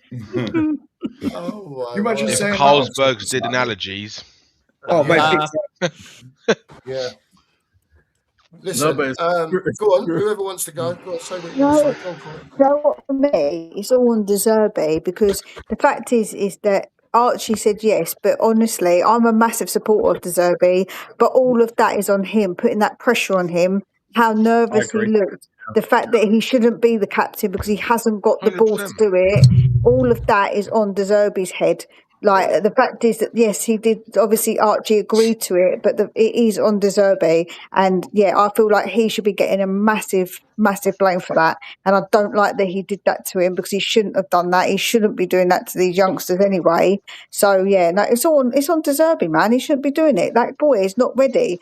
Like you said, like, what are you doing? This little scrawny kid trying to tell some big man about himself when he's meant to do better. Like, what are you doing here? Like, it's not that's happening. just ridiculous. It's like that on the door. You've done the door 10 years and you go and get some new shirt come along telling you how to throw a guy out the nightclub. You fucking telling me, I've been here 10 years. It's basically like, it's like me going on the doors after all these big 6 foot men and then saying, "Hold on a minute, lads, I can handle it. Let me show you how to do it."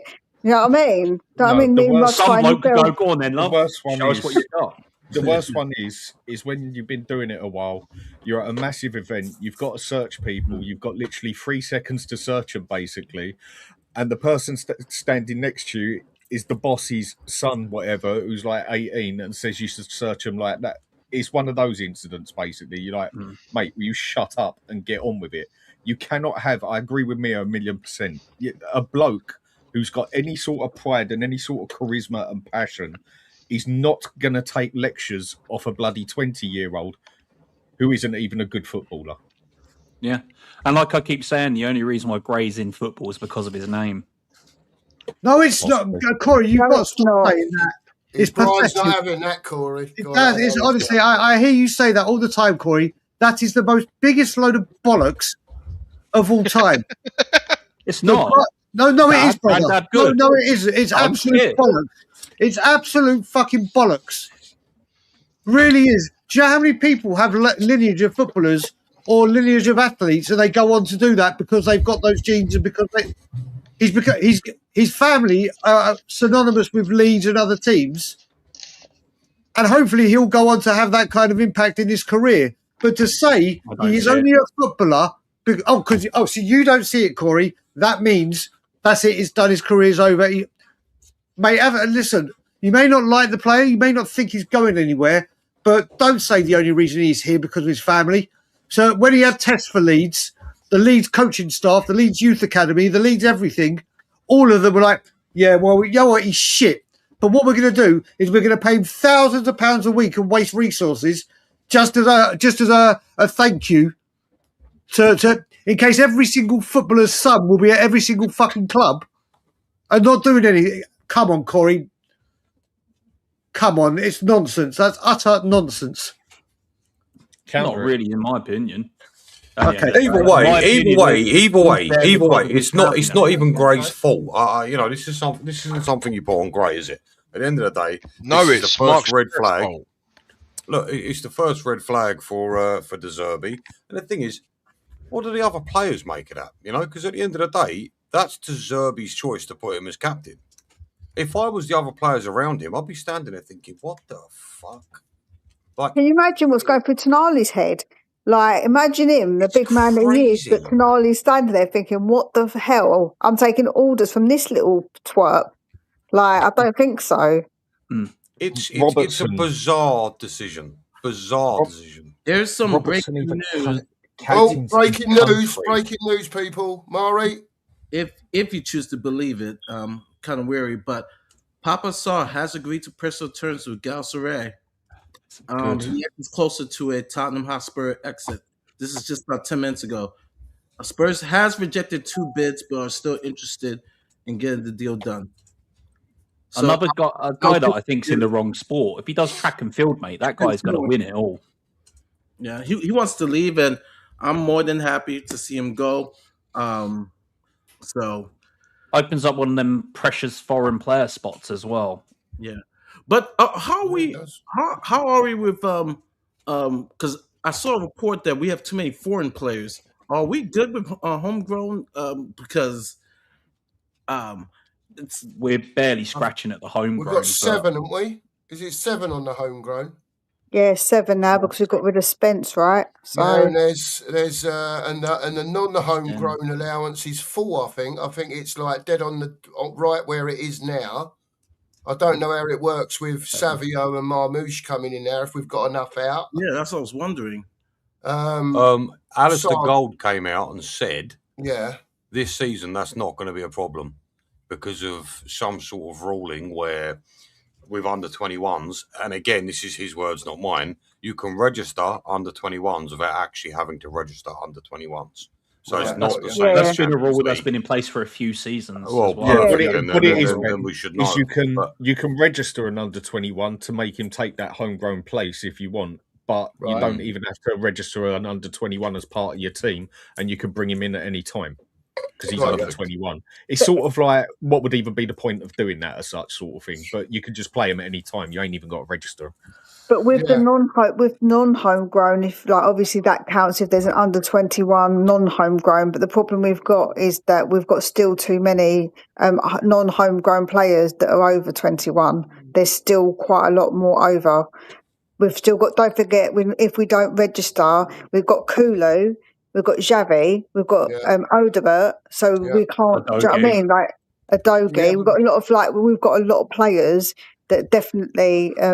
I don't know what we're going to do. We might have to not register some of the injured ones. Does it redo again in January? January transfer window. Yeah, at the end of the window. So you're going to leave out everyone who's injured, pretty much. Xavi, you're going to leave him out. Yep. Yeah, just let him get fit. Yeah, Kulu quite possibly. At the moment, what are you going to do with Kulu? Sell him. Odobert. No one's going to buy him. The thing about the problem we've got is, but if we don't register, we're sort of kicking the can down the road for January. Because that'll still be an issue in January, right? If they come back from injury, then what? We won't be able to sell them because they're not fit. We don't know what they're going to do, what they're going to be like. So that's going to make it harder for us. So I don't know what we're going to do really. I don't know if the club's really thought this whole thing through because we are well over. And if we get more in, a Gakpo, a Savinho, and a Mamouche, we're going to be well over.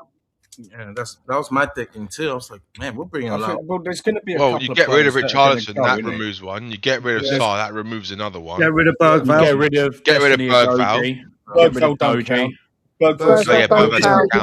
You're right. But Sarr and Richie, sold 100%. It's been said. I mean, again, by De Zerbi's words, 100% that he's staying. But Bergvall. Hold on a minute, Bergvall. Oh, let's face it. De Zerbi says whatever he wants and does it. Exactly. That's why I said I'm just going by his words. But whatever. I think he has a major part to play in deadline day, and I've said it for a while. I honestly think believe Bergvall's going to go. I think on deadline day he's going to be a huge domino. And I'm not saying MPW as much as I'd love it, but I think Bergvall is going to be a major player of a domino effect on deadline day. I really do.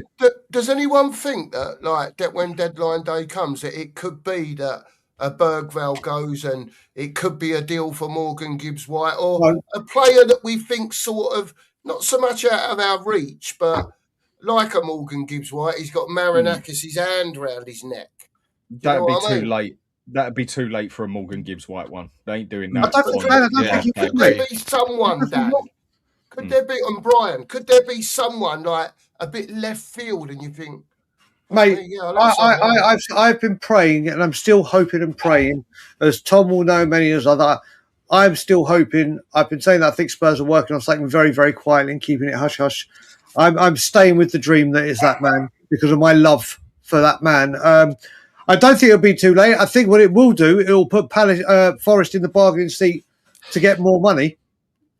And like Dan said with it, if you want Morgan Gibbs-White, I think it's seen we're going to need that goals from midfield and creator and someone that can do a lot of work. Be a brilliant man for it. I would chuck Solanke in there. I would do whatever it took to get him there at Spurs. And I think deadline day, you're running a risky thing. If Spurs come sniffing around this time, should this is all hypothetical. Last season he didn't put a fuss in, but I'm putting largely a lot of that down to what was going on with his girlfriend and his problematic pregnancy. Is what I'm choosing to believe, whether that's true or not. But I think if he sees this season and see what we're trying to do, and he sees what's available, I think he might be more forthright and go, listen, lads, this you didn't let me go the first time.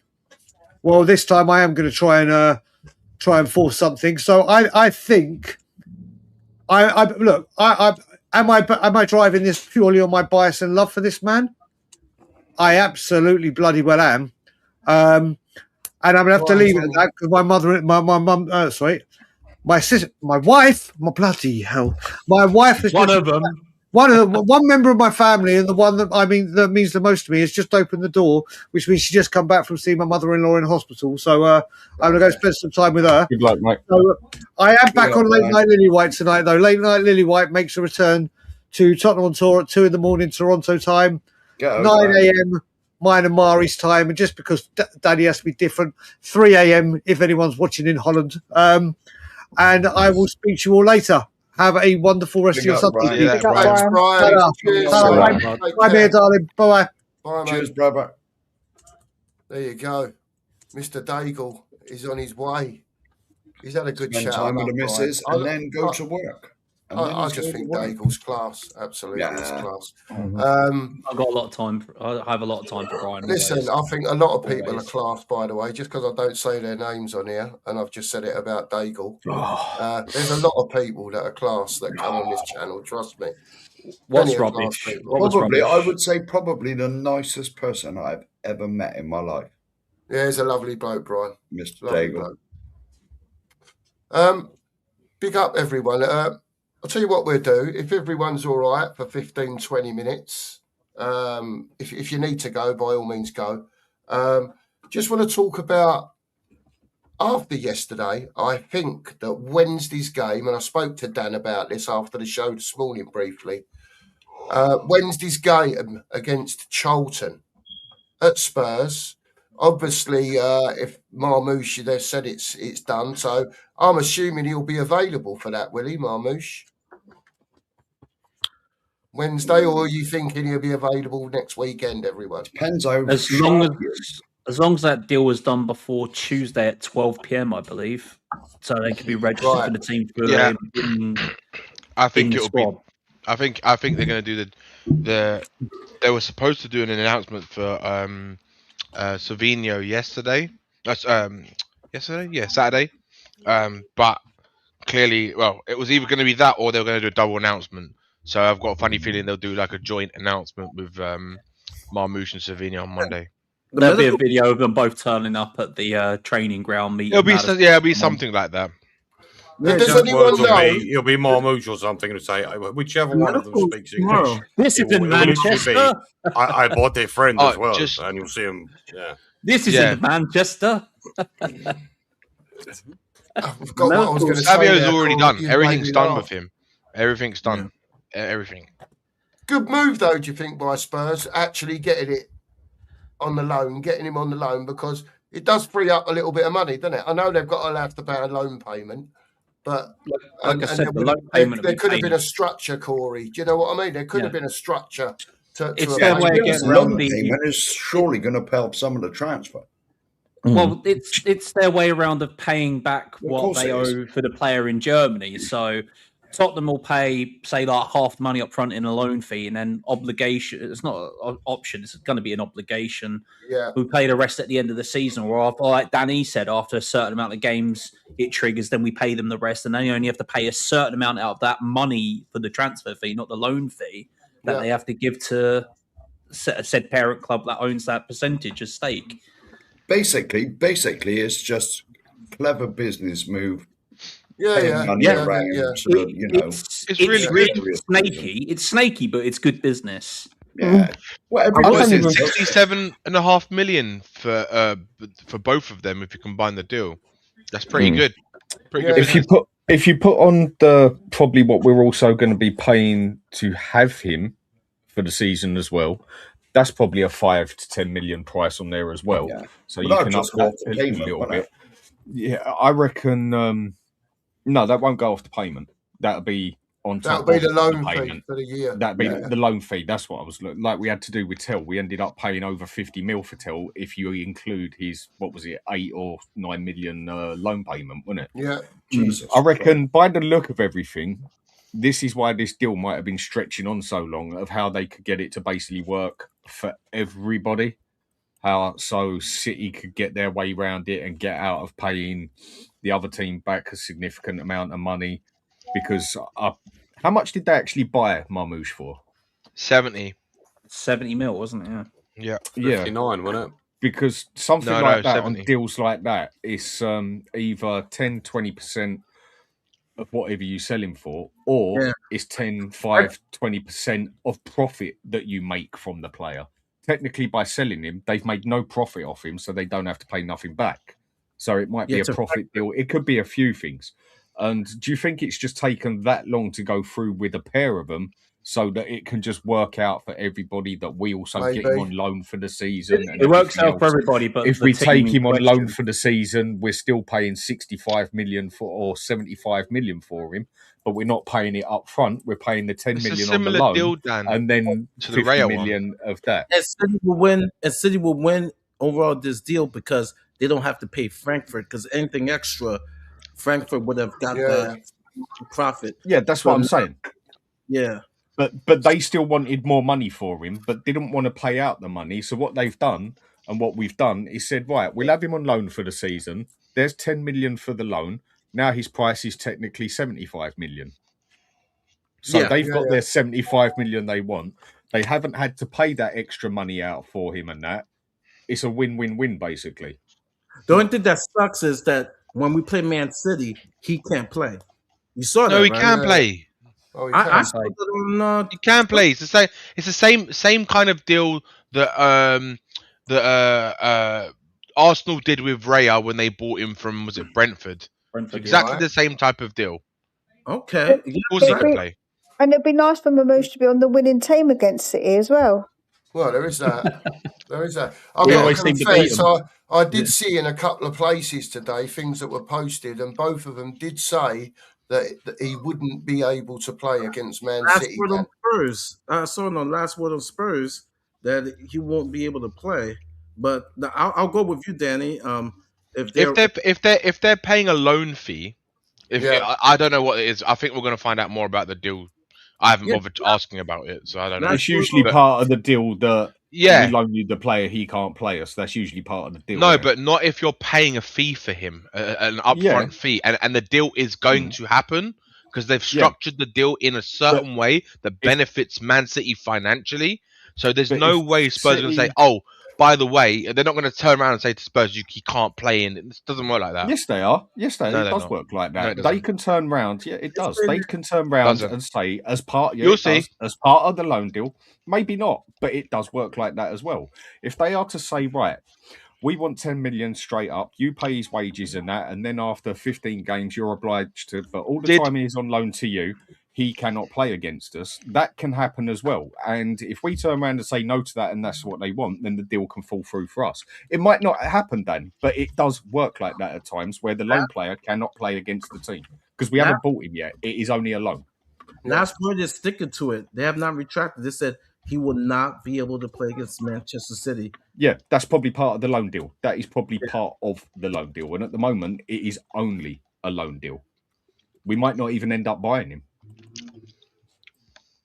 You know, it's a loan at the moment. So you've got to go by the loan deal. And then who knows? We might have played him 15 games already by January and we buy him there and then, which obviously ain't going to happen. You do that at the end of the season. But it depends what the deal is with City. And I can imagine City sitting there saying, right, yeah, there's your loan deal and everything, but he ain't playing against us in any game.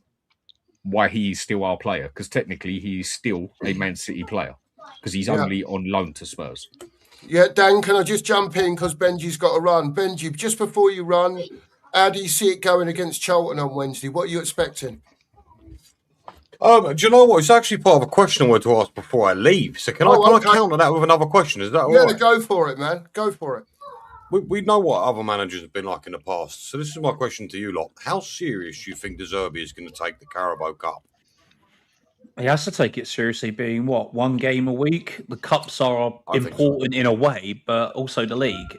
It's another way of getting more minutes into players' legs. Absolutely. So he has to take it seriously, and we have to put our strongest team out. It's still a cup competition, right? Doesn't pay much if you win it, but it's still a piece of silverware on the trophy cabinet, isn't it? If you win it. Absolutely. I mean, absolutely. With one game a week, Benji, like I said, you have to take these cups seriously. We're not in Europe, so how else are you supposed to give players even more minutes? This is something I said at the start, mate. When you're bringing in the amount of players you're bringing, really and truly, you don't want to be playing one game a week, do you? You want to be playing as often as you can to get that chemistry together. Especially with no pre-season. The one game a week argument is like enough time on training field with players and managers. That as well. Both sides, isn't it? There's two sides to it. For sure. It can work both ways, Ben.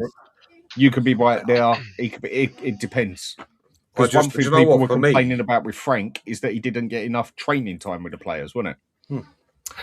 For me, though, I mean, look, people, it's an argument, really, isn't it? Whether it's better on the training pitch or whether it's in game. For me, I always think you learn best on the job. So, you know, in that pressure situation. So, I definitely would like to sit here and think that De Zerbi takes that cup serious this year. I mean, and, you know, like the boys were saying, it would be nice to win a little trophy on the way through. Do you know what I mean? But listen, I've got to bounce, guys. Take care. Have a wonderful evening. Thanks, Benji. Big up, Benji. Nice one, fella. You take care. Big up to Benji there. Tottenham Concept. Get over to there and smash him a sub. He's doing sterling work over on that. I'll find his link and put it in the chat, mate. There you go. Sheriff will do it. If you, you do the link, Sheriff, or if there's someone in the chat that can do the links, one of the mods. Probably quicker than me. Sheriff's on it like a car bonnet. Also, DK, if the loan is from a team to team in the same league, players cannot play against parent club. Whereas other players going on loan, say like in Europe last season when we had that useless wannabe French guy up front for us, he could play against PSG because he's on loan in a different country. No, okay. I didn't know that bit. I thought it was a parent. It just depends on the club. Has rights. Yeah, parent club has rights over players' said contract, even if he is on loan in the same league. If he's abroad and they play against each other, that's when they're allowed to play because they're not under the same FA. If the club decides it's okay to play, then it's fine because it's up to the club.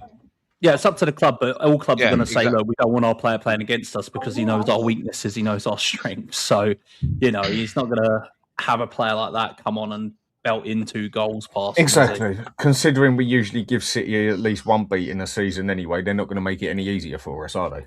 No. But like I say, it all depends on what the deal is there, basically. Yeah, agreed. Let's just get back on track a bit. We were talking about the Charlton game on Wednesday, just as Benji left. I wanted to ask him.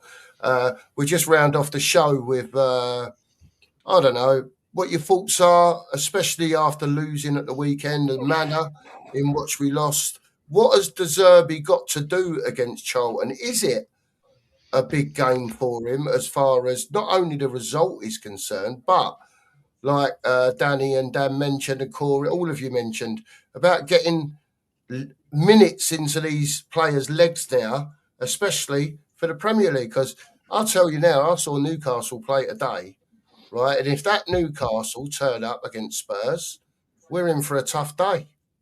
From what I've seen so far, we are. There's no doubt about it. They've got. That's why I asked Brian the question.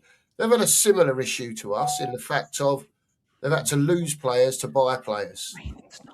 Right? Wayne, that's not, mate. The reason why Archie's there is because of his granddad and his dad. Sorry, but his dad and granddad were such better players.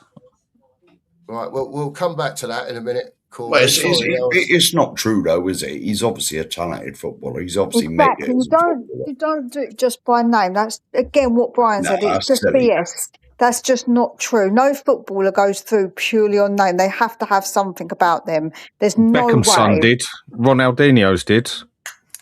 They only got looked at because of their name and then found out they weren't good enough later in. But they get looked at, Dan, but they don't go as far if they're not good enough, right? Because they get found out quickly. That's my point. But they do get a privilege. They do get privilege maybe when they get looked at, but they don't go any further if they're not good enough. They're not going to invest the money if they don't think they're good enough. I get where you're coming from. I do believe there's privilege there. I think for Wednesday's game, I would like to see them play the starters, and if Marmoush is getting his medical tomorrow, so he should be good before that Tuesday deadline. I would just seriously, I'll throw out Savinho and Marmoush to kind of prepare us for the Newcastle game. Throw in the starting lineup, and have Marmoush and Savinho play in that game against Charlton. It's not a preseason game, but you almost kind of want to treat it as it is in regards of, okay, we need everybody to come in. We need to kind of build that cohesion. Fernandez starts, Tonali starts. I would love to see Madison play. Even if he starts and then Gallagher comes in the second half, that's what I would like to see. Rather than Gallagher starting and Madison in the second half, I would rather see Madison start. And so I want to see a team that closely resembles the team that I want to see on Saturday against Newcastle. But then if Fernandez isn't fit, you don't put Bergvall there. You put Gallagher in that midfield, and then you put Maddison in front of him. That's how you do it. You don't. You do not put Bergvall in that starting 11. The sooner we can say, "Yeah, see you later, mate," because he doesn't want to be here anyway. Later's go. I honestly think that kid's in the wrong sport. The way he clatters into people, he reminds me of a middle linebacker, just running in for a fucking hit. Just boom. That's all I ever see from that kid. And he loses the ball. Like yesterday, he lost the ball 3 times in 10 minutes and was at fault for the first goal. Anyone else got any thoughts about the Charlton game after yesterday's debacle and where we go? I just want to see. Danny. Oh, sorry, Cookie. No, I was just saying. Yeah, all I want to see is I want to see the effort and commitment, regardless of who's on the pitch. I don't care about anything else. Don't care about the result. Of course, you want to win the game, but I want to see the team give 100% effort. Whoever's on fight for the badge and fight for the man next to you. That's what everybody wants to see. Mate, I'm ambition. On board with it. Corey, I'm totally on board with it. The minimum we should be getting is what Danny Kaye just said. Well, you're a professional football player. You should be putting that effort in regardless. Mate, you're there. You're at the pinnacle of football where every kid dreams to be. Male or female, every kid dreams to be at the top level. They don't want to be playing at like fucking Sunday pub team, do they? They want to be Premier League. They want to be Italy. They want to be Spain, France, Germany, wherever. They don't want to be nowhere. They have to be somewhere. I'm just going to click on a comment, Mark. And look, sorry, I don't mean to... Listen, this is what's got to be raised, all of us. Yeah. All of us. And I'm not digging any particular fan out. I think I could go round this panel, right, and everyone would say, yeah, we've got to raise our standards. As fans as well. Listen, we're watching them every week. We're watching them come through the door. Yeah? We're watching... ENIC and the manager sign these players. I think it's up to us to be able to praise when they do well and be able to critique when they've not done so well. I keep seeing comments in the chat about not being able to critique people. What the fuck? Come on, people. This is the real world. I will add on to this, mate. The standards of this club have been slowly chipped away by the ownership of this club for that many years now. That Right, I've got to shoot. I'll see you later. Take care. Cheers for having us. Cheers, Dan. That mediocre has now become the norm. Mediocre has become acceptable for us now because of them bastards upstairs have slowly chipped away. It's not they've done it in one big hit and we think, what the fuck's going on here? What have they done? What's going on? It's been a slow chipping effect. And they've lowered all of our standards very slowly to where we accept mediocre now. And it's not good enough. It was never, ever like that when me and the boss was kids. When me and the boss was teenagers, young fans. And it's about time we got back to that. We expect high. And for the season ticket prices that some people pay, I demand the best. One of my friends is paying, what, £2,800 a month to be a season ticket holder at Tottenham? A month? A year. A year, sorry. Got a box.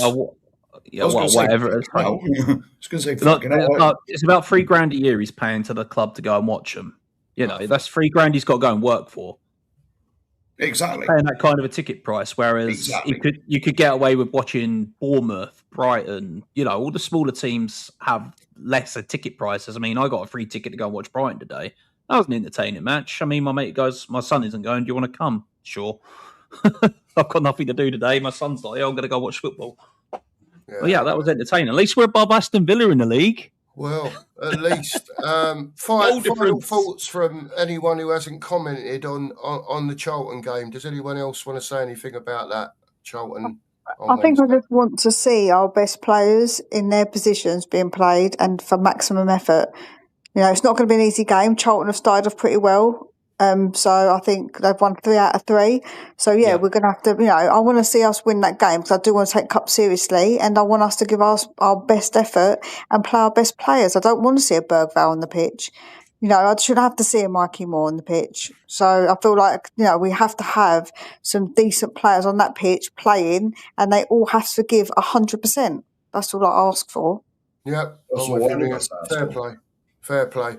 I don't need to comment because Mia said everything for me there. That is what I want to see. And then hopefully on top of that, as time goes on, whether it be transfer window by window or season by season, whatever it is, I think it's just improvement that people want to see as well. That people that want to wear the shirt, I think is a number one for Spurs fans. People that have got a bit of something about them that want to win a football match, we want those people in our shirts. You know, we need some leaders in here or people to very quickly develop into leaders, to turn this round. Right? I know it's early. I know we were missing players. Yeah. I know all that. But there were still 11 players on the pitch yesterday and it was fucking disgusting. I'm sorry, people. I just have to bring up something that Tom said earlier on about Verbruggen coming from Brighton. Yeah. After Brighton selling Runesworth to Coventry after the season he had at Coventry last year, young player, team of the year, players player of the year, fans player of the year, everything that kid got. They sold him for 25 million. I can't see Verbruggen leaving Brighton now because I want Verbruggen, but that was Brighton's next big shout for a keeper if Verbruggen left.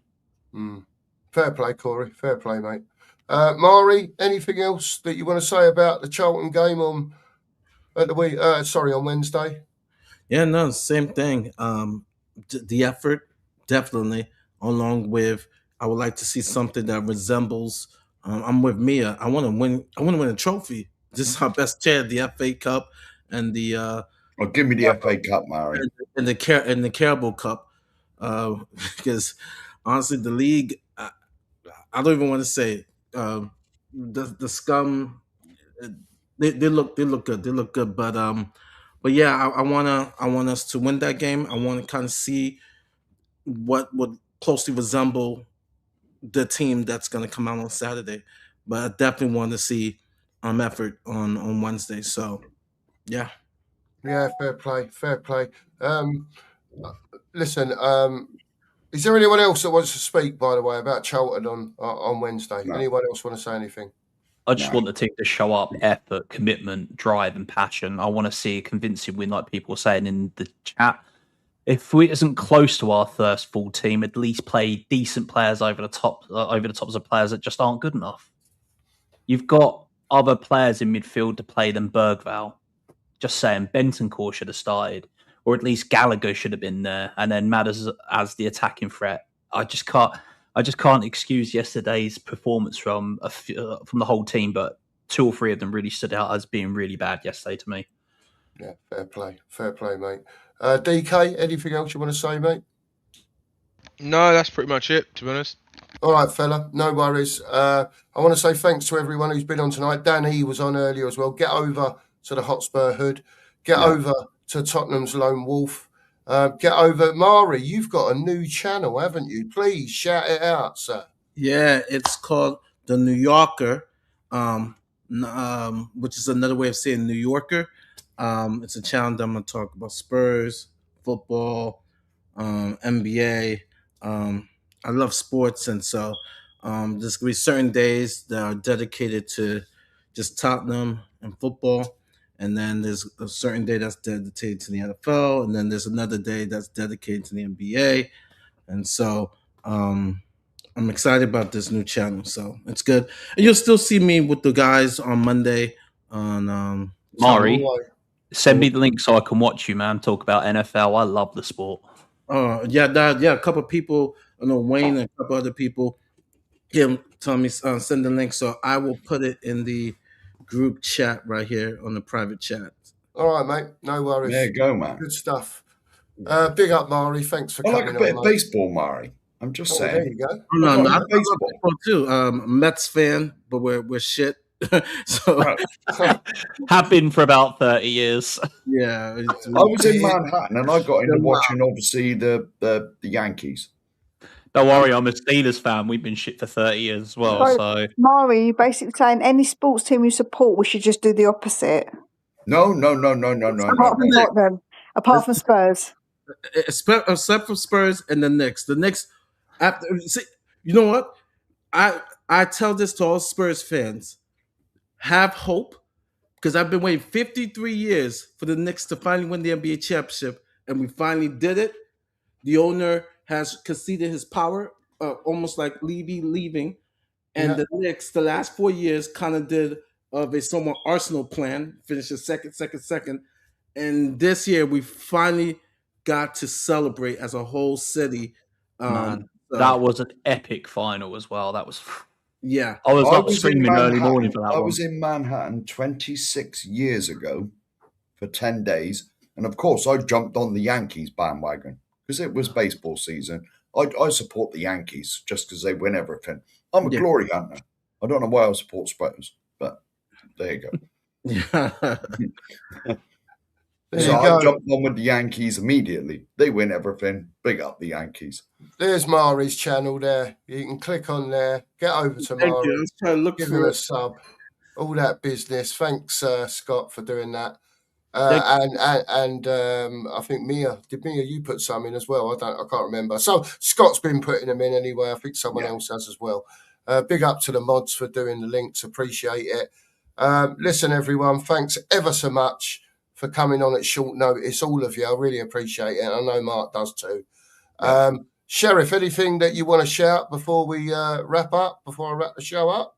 Happy birthday, Sir Mabbott. Have a great rest of the day. And we'll see you in the morning. We certainly will. The breakfast brunch will be back at 9:30 a.m. We'll get into it again. Charlton coming up on Wednesday. Newcastle following that at the weekend. Subscribe to everyone, people. There's different opinions everywhere. subscribe to every Spurs channel, but most of all, subscribe to the Two Marks. We'll see you in the morning, 9:30. And as always, come on, you Spurs.